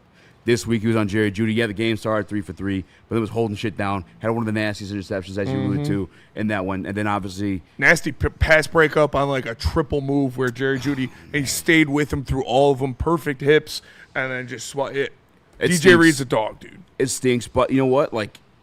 If TA can come back a little bit sooner than later, I don't mind him getting those looks and getting that working. Maybe a little bit of confidence comes with that. I mean, I don't know. His stuff's been disappointing too, but here's Dan Campbell talking about TA's injury.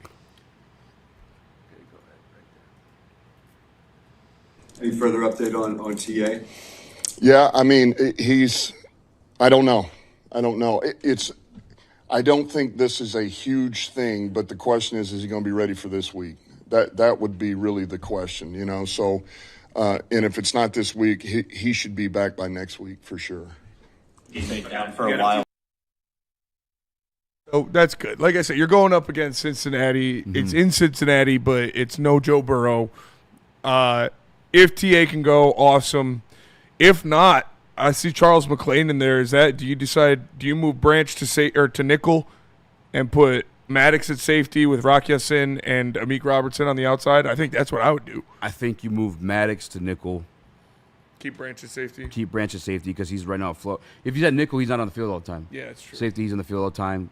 He's one of the most instinctive football players I've ever seen in my life, let alone just on the Detroit Lions, for sure, the Detroit Lions. And then Amik play outside. He had a great pass breakup, too. And then Rock Ya-Sin's going to have to take the other outside spot. I'm kind of cool with that. Against Jake Browning, have Amik fall around Jamar Chase. Mm-hmm. And then you put Rock Ya-Sin on T. Higgins. And you get to Jake Browning. The game where Jake Browning. Yeah, exactly. And I mean, you got two. I'm not worried about their running game at all. So you can have a very light box. They're going to be fine. Yeah, this is one Just where hopefully Terry and Arnold is ready to go against the Chiefs. You're going to need the pass rush to get there, and you're going to need Calvin Shepard to get creative and simulate some pressure on a guy like Jake Browning and have a guy like Brian Branch take advantage of it. But the game where it matters most is I don't want to look over the Bengals game, but it's that KC game following. Mm-hmm. Yeah, you can't look over the Bengals. I hope TA is back for that one. It's, kind of a trap game, if you want to call it that, coming off of a good win, going on the road, a team without a quarterback. Maybe they play ahead of their skis, but no, anybody could shut down the Bengals run game without loading the box, especially this Lions team. That's not going to be a factor. Just got to get to Jake Browning, and they'll be able to do that. They're going to be fine. And the Bengals can't even score enough points to stay in the house with the Lions if they don't have Joe Burrow. Nick? Yeah, Lions are going to hang 40 on the Bengals. This team's going to beat the living you-know-what out of the Bengals. That team's done for. I have no faith in Jake Browning to do anything against this defense. Even if they're missing two cornerbacks, we're not just going to beat them. We're going to take their soul in Cincinnati. Yeah, this team's going to absolutely annihilate them. Yeah, I can't wait to see Hutch on every single level. I want to see Hutch teed up on Jake Browning. Revenge game for DJ Reed, by the way. DJ Reader, I should say, who's also been playing probably, if not the most consistent, amongst the most consistent ball for the Detroit Lions. He's been so good. He has been so good. Such a stabilizing force in the middle of that defense. Got after Lamar last week. He's been. I think we've gotten more than what we were even prepared to get. To be honest with you, DJ Reader. And it's a lot of other people too, like Tyleek, to open up as well. Mm-hmm. That's one piece you might miss. TA is. I think he had 6 tackles on the team, tied with, I think, Jack. But Taron Arnold had some great tackles. Watching but Rock Ya-Sin could tackle, too. Tyleek on one of those run stuffs, closed up the hole. Junkins had to bounce back, and who was there waiting for him was TA. Maybe that's when you miss him on. But no, not really, because Rock Ya-Sin's the MMA fighter. Rock Ya-Sin could tackle. And his name's Rock Ya-Sin. Yeah, he's going to rock you. Your name's Rock. Rock you. Literally, he's your name is Rock you. He's going to rock you. Yeah, he had a nice hit when he came in the game. Delivered to somebody on the sideline. I think it was Judkins. I know Branch had one on Njoku. Yeah, he did. Fucking it's just crazy. Jack Campbell had a couple nice ones. The physical makeup just didn't make sense when you see Branch hit these bigger guys and they go flying. It's like he's not the biggest guy. Jack Campbell obliterated Judkins on one of his runs. Good. Jeff, where you at with these injuries, man? I'm hoping that it doesn't pile up like it did last year, because that's where we're gonna get ourselves into a lot of trouble. I mean, the defensive back, it's not particularly deep. Like, we don't have a lot of depth at that position, but it's a good thing that we are going against the Bengals when we do have these injuries popping up, because that's a team that you can get by, with just those depth pieces. But, after that, you got to get, these guys back when you start going against, the middle of the schedule, when you get a lot of those division games against good wide receivers, great wide receivers. So you definitely got to get them back. But it's a good thing that our defensive line's getting healthier and that our linebacker room is getting healthier. Because, that's the trenches, baby. Speaking of the Detroit Lions defensive line getting healthier, we got a video coming back that we'll do after break talking about Shalim Schmick-Schmiel. But first, tell us about Gold Crown, Eazy. Gold Crown. When I need to slow down and enjoy the rest of my day, you know I'm doing it with Gold Crown. They've been doing this as a caregiver day, so I can find them over 300 different dispensaries. They're trusted by everybody, no matter how competitive the dispensary business is right now. Go get their infused jesters. Check out the concentrates. Right now, their bread and butter has been the gummies. It's their newest product. They're infused, gelatin-free, coated with nerds for the extra pop. Find a Gold Crown in a dispensary near you by visiting goldcrown.com. Smoke like royalty only with Gold Crown. Don't forget, if you don't want your prices going up here in Michigan, go find who your senator is. Email him right now to vote no on the bill that raises the tax 24% on marijuana products. Vote no. No one gives away more cash and prizes than Woodward Sports. You don't believe us? Here's our latest $10,000 winner. You know, you guys posted, hey, if you guess all this stuff right, you know, we'll give it's $10,000. I'm like, okay, well, why the hell not? And the winning doesn't stop there. How about our Outkick Your Coverage winner? I think you won. We got Tully, everybody. This guy's got a hot girl. Bigger prizes, bigger giveaways, cash, merch, tickets, and more. All from the biggest sports network in Detroit. No one does it bigger and better than Woodward Sports. Make sure you're following, liking, subscribing on Instagram, Facebook, X, and YouTube for your chances to share in the winning. From Detroit's #1 sports network, Woodward Sports. How do people feel about getting a Planet Fitness membership for $15 a month? How do they like working out in a clean and spacious gym that's filled with equipment for every workout? And how about free fitness training in the judgment-free zone that leaves them feeling energized all day long? Join Planet Fitness today with the free PF app, online or in club, and start getting that big fitness energy for $15 a month. Detroit has the best sports fans in the world. That's why they deserve the best sports coverage in the world. We are the Woodward Sports Network. Attention, sports fans. Don't miss out on expert sports injury insights with Dr. Jeff Pierce of Michigan Sports and Spine. Join him every Tuesday on Big D Energy and Thursdays on the Braylon Edwards Show with Shep.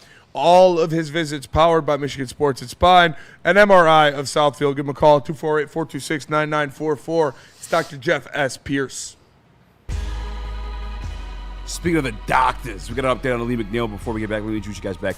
We are the World Heavyweights. We are. Easy. It's been more extra. We are. Nicholas Koldoff, Jeff in the building as well. But without further ado, here's Dan Campbell on a little update on Lee McNeil. There's a good chance I sure hope we don't have hot Max mics Clark this week, you know, so that's good. You know, we want to make sure that we check all those boxes before we say that that's what we're going to do for sure. But I sure do love saying right controversial Max, things. He's about ready to go, you know. And I think he's tired of training. He's trained all he can train. He's done everything you can do. He just needs football, you know. So he's done an unbelievable job. And those guys, Fish and Mike Clark and all of them, the whole crew have done an unbelievable job. And obviously the work he's put into it has been, it's been pretty special. Coming back. Brother. Helicopter! That was nuts. Brother. I've never seen one that aggressive. We've seen Taylor Rathers get better week in week. I think we're seeing the same with Tyleek, in my opinion. And now you're talking about Lee McNeil's coming back. So like this kid gets sparing reps, and then he gets to learn from a guy that the Detroit Lions drafted because his game replicates his. And then that's been my thing too. Is like I've been bitching about the edge rusher position too. You got 2 sacks yesterday on Joe Flacco, who is the most rushed quarterback in the National Football League all season long. Don't think he did anything special there. I still would like to see us get after a quarterback that's not trying to extend plays like Lamar Jackson. I think I want to see what this pass rush will fully be, but I don't think we will get that until we get a Lee McNeil back. I think that's the full picture right there. I was even watching one of the quarterback pressures from our guy DJ Reader, being a double team by his damn self. Lee McNeil add to this equation, brother. Like it's gonna be dirty. It's going to be nasty, and I cannot fucking wait. Yeah, I do some dirty, nasty things for sure. Yeah, you looked at, like, preseason, Ali McNeil was the second best pass rusher on this team. You needed him to come back as soon as possible because you didn't know what you were going to get out of Tyleik Williams to start his career, but he has been, he's passed every test that has been presented to himself in flying colors. And it's been just a great thing to watch. But, yeah, having Aleem McNeil back and having that rotation get even deeper with DJ Reader and with Tyleik Williams and with Roy Lopez. He's been playing well as well. So it's just another body for them to throw in the middle, and the more guys you can rotate on that defensive line, the better they'll be. Yeah, I think that's the answer to the pass rush situation is like, all right, no edge.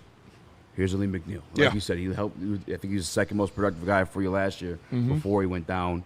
And he's going to open up situations for guys like Muhammad, who we've seen can get there when he just don't quit. And that's exactly what he does. Real quick, got a super chat. I want to get Jeff's opinion and Nick's opinion on that one too. Michiganer 1212 says Tigers have better odds to win the World Series in Cleveland, and I don't know why. It makes zero sense. They have our number. Yeah, I don't know.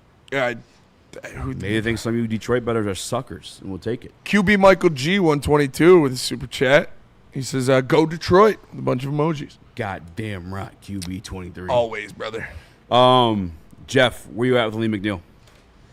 I'm very excited. Very excited that he's coming back. I mean, like, you really think about what he was doing last year. I mean, it's kind of like, you don't really talk about it that much because if it's, first of all, he's not in a position, you know what I mean, like, where it's heavily talked about. Doesn't get glorified a lot. Yeah. But, man, he plugs the middle. But, I mean, his pass rush ability from the interior of the defensive line is completely nasty. Like, he has probably the best pass rush of all, interior defensive linemen. I mean, it used to be, Aaron Donald. But, they don't make him like him anymore. So, Aleem McNeil is next up. And, he was really, impressive last year, before going down with the ACL injury. And now you bring him back, and now you're going to, are we going to see all three of these guys playing together at once? Are we going to see Aleem McNeil on the edge a little bit? I don't know. It's interesting to see. It's going to be nasty. No running in Detroit. That's the thing, too. That's another thing. I didn't think about that. And they pride themselves on that. And Aleem's really good at that. They always use the moniker. You got to earn the right to rush the passer. Nicholas Koloff. You got anything on Aleem McNeil's window possibly opening up? Yeah, I think it just opens things up for everybody else, like Aiden Hutchinson, to even be more dominant, which I think is going to be crazy if you're going to try to stop Aiden Hutchinson, Aleem McNeil. I'm excited to kind of see the dynamic duo if, Reader needs a breather and they got Tyleik and Aleem at the same time. Tyleik and Aleem. Glued to the TV watching the double pass rush from the interior. That could be super fun to watch. But yeah, he opens things up for this whole entire team. I think it just adds so much pressure that you put onto an opposing team's quarterback. So much pressure where I think it's just going to be turnovers galore incoming when Hutch is there with McNeil. Obviously the big plays from the safeties for the Detroit Lions, which thank God Kirby appeared to be okay after he came back. Ford Field was a lot of injury scares with Hutch down, Kirby down. Dude, the Hutch one, Jesus Christ. That was scary. And then he's just ore farming, it turns out. Yeah. No, I'm just kidding. He got an air knocked out of him. He couldn't breathe. But that shit's not fun. Yeah. The Kirby one, we have some inside information that Kirby Joseph was basically carried out of the club after the game by his friends, and it was not because he was drinking too much. So the injury to Kirby, it's that same knee that he's been dealing with, and we'll see what happens. I wouldn't expect him to be a heavy participant in training or in practice this week. Yeah, and for the 21-day window for IR, if that gets opened up this week, that lines up around the Tampa Bay game where Aleem McNeil could possibly return for the Detroit Lions. Yeah. Which would be lit. And again, that doesn't necessarily mean he'll be back for that game specifically, but he'll at least be in the practice 21-day window. Questionable. Yeah, get him into game shape. But yeah, even I'm thinking about too, like, it's crazy to like the luxury they're gonna have, and I'm interested to see how they're gonna deploy it because Tyleik has been playing well. I feel like Aleem's best attribute is getting after the passer. So like, do you play Tyleik early downs, and then make sure Aleem gets those like more distance downs? You know what I'm saying? Like a 2nd and 9 or 3rd and 5, whatever you have to pin your ears back. Is it gonna be weird to have the rookie out there earlier, or do you just? I think you want Aleem fresh, right? I think you're going to use Tyleik to keep Aleem as fresh as possible. But when it gets down to the heart of the season, I think you're going to see Aleem and Tyleek out there in pass rushing downs. The Dolphins suck, but those jerseys are tough. Those jerseys are tough. A-Chain, 2 touchdowns. I'm back on the Fins, baby. Come on, Nick. Fins up. God damn it. Try to save you. I do like watching them play. A-Chain's electric. A-Chain is electric. Tyreek. They got 3 electric players. I'd say actually 2 for sure. Waddle is like... Waddle's hit or miss. Yeah. Those helmets are fucking sick. Yeah. Yeah, Lee McNeil will be huge, and I think that solves the... will that solve the edge rusher position for you, Nick? And knowing how the Eagles work? They literally let go of Sweat, one of the best edge rushers in the National Football League, because they have Jordan Davis and Jalen Carter. Can DJ Reader and Lee McNeil be that for you? With Hutch in the end. We'll see when it comes down to it, but you'll see it before the trade deadline. So I think that's big. You know, I don't think it solves everything on the other edge, but I do think it can. I'm curious to see what it looks like. I mean, this team was turning so many teams over when they had Aleem and Hutch in last season, early in the year. They were literally creating so many turnovers because quarterbacks couldn't even stand a chance back there. So I'm excited to see it, and I mean, you can never have enough pass rushers. So I'm not going to say we're solid yet because we're good, but I mean, they've looked good so far, without a doubt. And I think that's, great moving forward if you do want to win a Super Bowl. Is this all for you, Spinny? No. Still one other guy? Yeah, you want more bodies. I do. I want another guy out there. And Tyrus Wheat, I know he got a snap. Lacey has looked pretty good in the time that he's got. I'm cool with him. But yeah, you can never have enough. So, I'm not freaking out about it. Aleem's definitely going to help. But I wouldn't mind them adding another piece at the deadline. It's not make or break, but helps to bolster that up. Who do you think you should put on the edge first? I don't know. They got to find a way to play both of them with keeping DJ Reed on there. Could you see one of them at edge? Who? Tyleek or Aleem? I think I could see all 3 of them out there with Hutch on the edge and then Nowaski or Barnes on the other side. So technically one of those guys would be front. Yeah, technically one of those guys would be playing the edge, but Barnes or Nowaski would be the edge rusher on the other side. That makes sense. Because they were doing that a lot, where Barnes was lined up outside of Hutch even sometimes. Yeah, I can see that. That makes sense. It's gonna be a plus. It's gonna be a plus. Sure. It just gives Kelvin Shepard another weapon in his work belt and another piece that is very versatile, could do a lot of different things. So, like I said, I think when it comes down to it, big games, important games at the end of the season, you're seeing an obvious passing scenario. You're going to have Aleem McNeil and Tyleek Williams out there. And it's going to be Aleem, Tyleek, Hutch, and Elquidine. Yeah. And then you got Nowaski or whoever, and Derek Barnes. DJ's been doing his thing. He has been doing his thing. It's those guys, like we saw Roy Lopez getting some snaps in obvious passing scenarios because I love DJ Reader. He's Gray Bush. You got to keep him fresh, especially for the playoffs.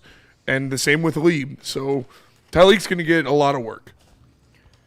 It's a rotation. Remember I was telling you about my rotation of defensive tackles I had when it was Dinesha, Chantel, Janika, and I can't remember who else was my.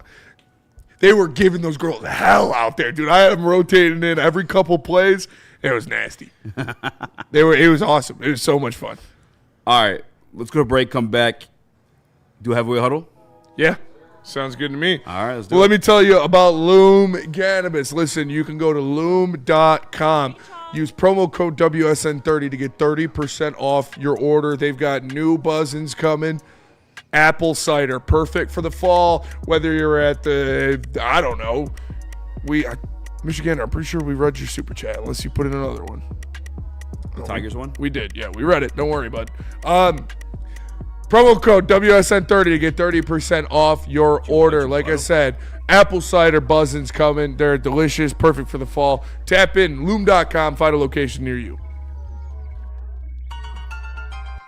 The boys of summer are ready to get back to the playoffs, and there's no better place to get your Tigers coverage than Woodward Sports. Join us all season long as we follow as our hometown Tigers claw and fight.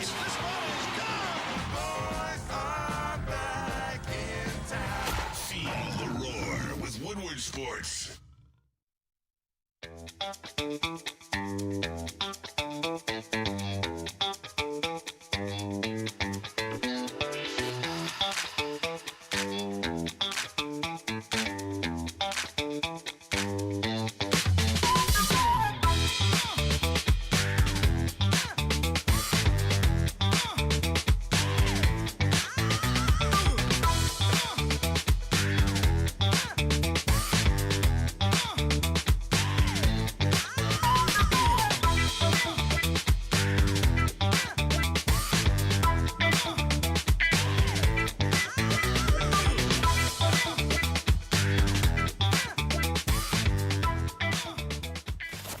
We don't like to brag that we are the toughest sports network in Detroit, but we do have a guy named Darren McCarty on our side. Woodward Sports. Sundays in Detroit just got smoother with Sun Cruiser, Vodka Iced Tea, and Woodward Sports Network. Real vodka, real iced tea, no bubbles, just a clean, crisp sip that won't fill you up on game day. Only 100 calories and 4.5% alcohol. Perfect for tailgates, perfect for couch gates, or wherever you're watching Detroit football. So this season, let the good times cruise with Sun Cruiser and Woodward Sports. Had some at the game. It's honestly the best drink in the game right now. Make sure you guys go check out Sun Cruiser. It's delicious. We are. I respect it. Going to do the heavyweight huddle. But we just got the messages from Drew Allard or some girl. So you want rock, paper, scissors for a girl who gets Allard? I'll be the girl. All right, you'll be the girl? Yeah. All right. Yeah, next time. You got to pull up? Yeah, here we go. All right. Yeah, next time. What are you doing tomorrow night? Practice till 5, then I'm free. Come through and suck me? Whoa, okay. You take things fast. Sorry, baby. That's how I'll roll. Show me what I'm working with, question mark? What do you want to see? The roommate just left. Spread your cheeks and bend over. The fuck would I even take that picture? Use the timer on the camera. Yeah, I mean, he's a busy man. Busy man. He doesn't have time. He's getting straight down to business. Listen. You want to suck QB1's dick or not? You want to suck me? That's crazy, dude. Somebody suck me. It does come off as like a time management thing. Like I can't be like, you want to come through unless I'm confirming you're sucking. Yeah. You know what I'm saying? Like I'm not just trying for you to come through and we're fucking Netflix and chilling. Yeah. We just lost a fucking game. I gotta lock in. Yes. I'm not trying. I mean, I'm like he's QB1. He can probably have any girl there. That's what I'm saying. You So- gotta confirm that shit. Yeah, She shot- thinks she's exposed them, bitch. You were one bullshit. She missed out. Yeah. She could have got a bag. You're just wasting his time, though. You know the saying? NIL Like, deal fucking, that man's got? Come through and suck me is crazy. That is pretty crazy. Use the timer is hilarious. Yeah. On Instagram The DMs. expert too. advice on how to- in the Instagram DMs too. Not even like Snapchat Not or even Advantage a mode text. Yeah. Just putting it out there. Fucking Come through and hilarious. suck me. Those were the texts from Drew Aller and nameless Penn State co-ed. Bend over and spread your cheeks. I mean, hey man, Your cheeks have been you nuts, gotta dude. respect it at some point. Like he knows what he's about. If she's about it, she's about it. If she's not, No, that's fair. he'll find somebody to come over and suck him. That is fair. With that, let's Would you rather him be like, "Oh no, I care about your feelings," and then break her heart? Yeah, no. He's, hey, I want some suck. Are you gonna give me some suck? She says no, then all right, whatever. The expert advice too: use the timer on the camera. Yeah, that's pretty crazy. He's coached a couple people to do Coaching that. these hoes. Yeah. he might not be an NFL quarterback. Will definitely be a coach of some sort. It's the quarterback one for Penn State, Drew Aller, Cornelius. Speaking of another quarterback one that Possibly the number one pick of the draft. Sorry. Speaking of another quarterback that is notoriously horny and pulls, Jackson Dart. Shout out. Starts 1-0 in his New York Giant era. They're 1-3 right now, but how many wins will they have at the end of the season? Not a lot. They just lost Malik Neighbors for the year. Tough look for my Giants. Chris. Tough look for my Giants. Tough look for my fantasy team. I actually like the Giants now. Like, I like a lot of their players. I like Abdul Carter. I like Dexter Lawrence. I like Malik Neighbors. I like Jackson Dart. I like Cam Scatabo. Dude's dumb as a bag of fucking rocks, but he is a ball player, man. Did not know Megatron. No, he's not a smart human, but the dude plays fucking ball. So thought he had a little more chocolate to him. It was cool to see that performance by Jackson Dart because, like I said, I like him a lot. And but without Malik Neighbors, they're not going to get a lot of wins. Yeah, their schedule is ridiculously tough. How many? How many 1 wins? and 3. 5. I mean, they'd sneak one off. Yeah, I'll say 4. Go one less. Are you guys concerned with the Chargers 5-4. after the loss? 5-4. Huh? Are you concerned with the Chargers after the loss? Yeah, they lost Joe Alt. Yeah. Joe Alt got carted off during that game. Carted off? He walked to the sideline, no. then carted, so it could be a little bit more.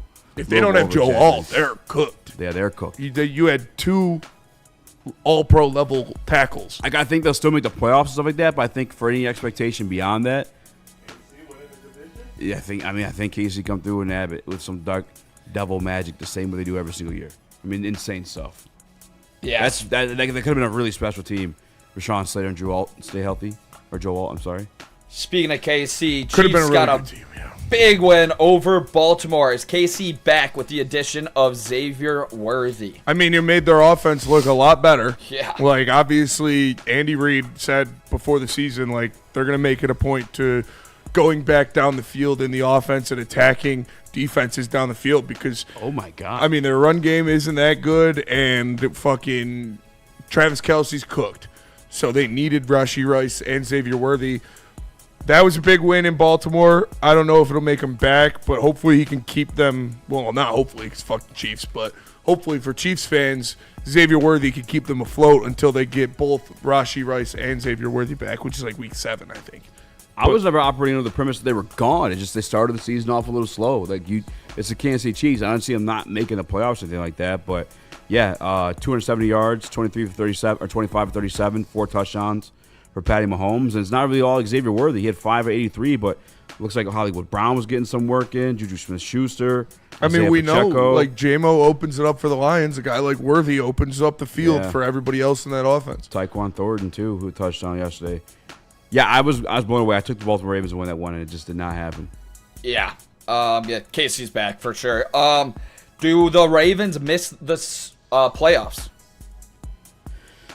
Yes. Yeah, I think it's possible. That's crazy. If Lamar misses If any Lamar time, has to miss a game or two, very I mean, possible. they're 1 and 3, right? you're not. Yeah, I mean, their Madubuike is divisions. gone. It's not like their divisions pull. What are the Steelers? Are they 3-1 or 2-2? 3-1. 3-1. Somehow, somewhere.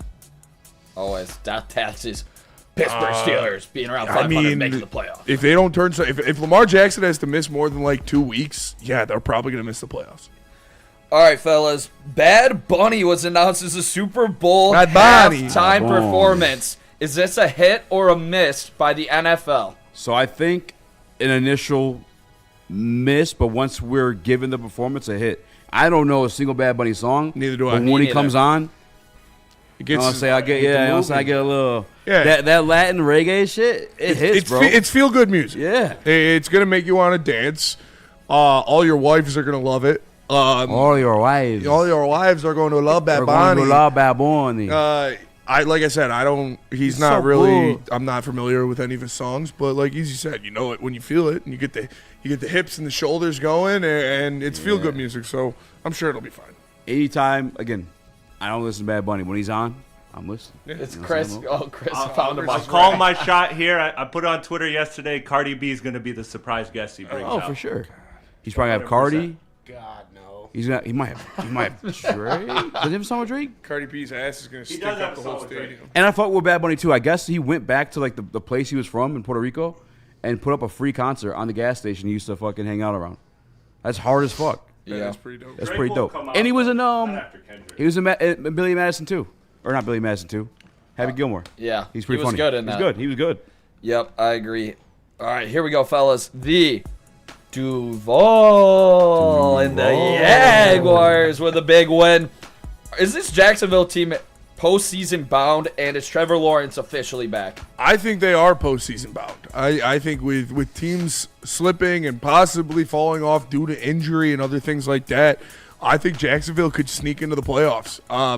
If not win the division. Like, obviously, Indy is the lead of that right now, but who knows how long that miracle ride's going to go. Jacksonville's defense is playing well. Brian Thomas Jr. really hasn't even been anything, so if they can get him unlocked too, and Travis Hunter is looking like a legitimate cornerback in the National Football League, as well as a playmaker on the other side. So, they could very easily slip into the playoffs.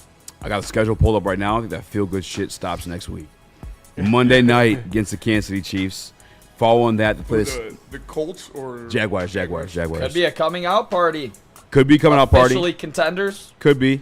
Following that, they play the Seattle Seahawks, who their defense is looking legit under Mike McDonald. And then they play the Rams following that game. In Britain, or in England, though. And they are England's team. Yeah, that's true. They are England's team. That's fair. That's like a home game. If they beat the Rams, I can see them in it. And by the way, I was the Trevor Lawrence guy. Yeah. It's not been pretty. And yeah, there's been some drops in there too, but like it just, I feel like the caliber of quarterback he's supposed to be or could be, none of that shit should matter.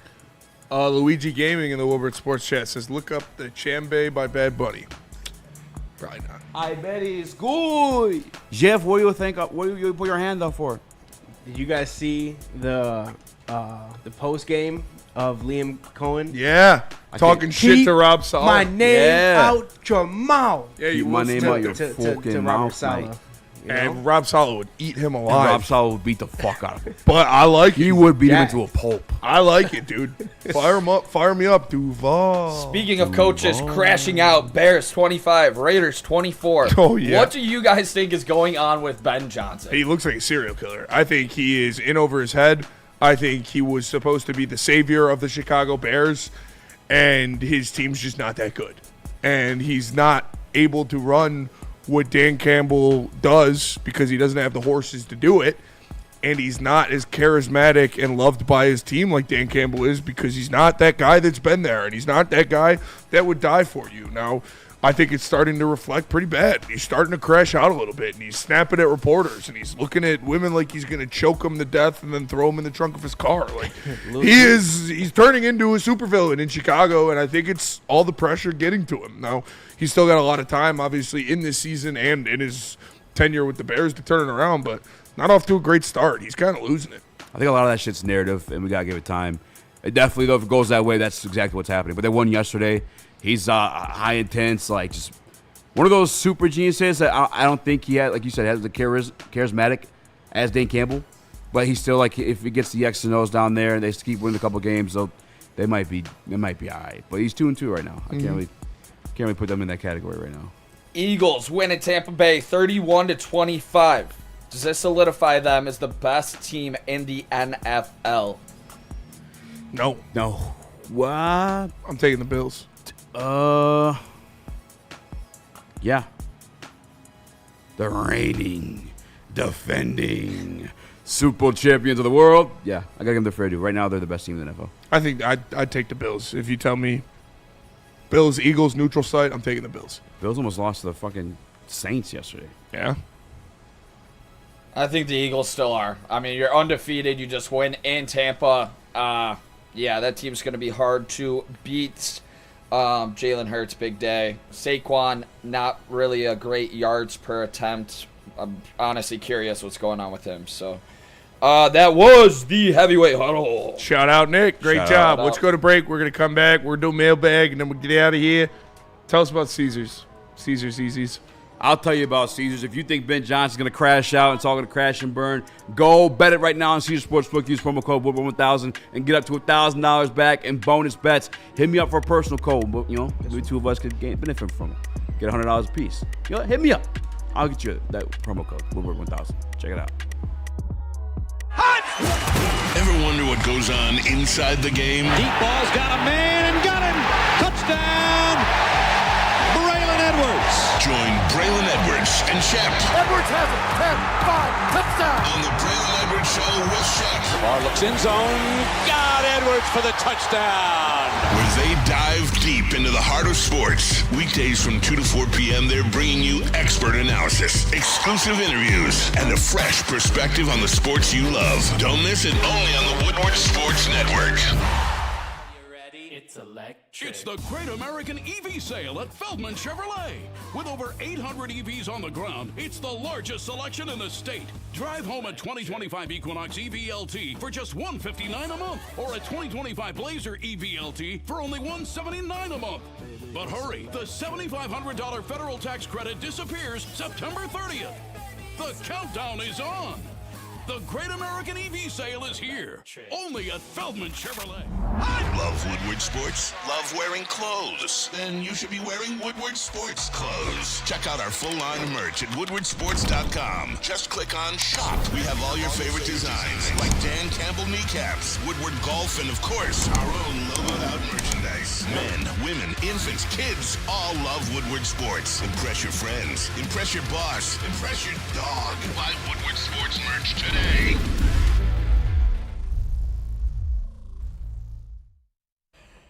Feldman Chevrolet is Michigan's #1 Chevy dealer with 5 locations in Highland, New Hudson, Novi, Livonia, and Lansing. This month's specials include a 2025 Silverado 1500 Crew lease for $189 a month, and you can also get a 2026 Equinox LT lease for $219 a month. This offer ends soon, so get there quick.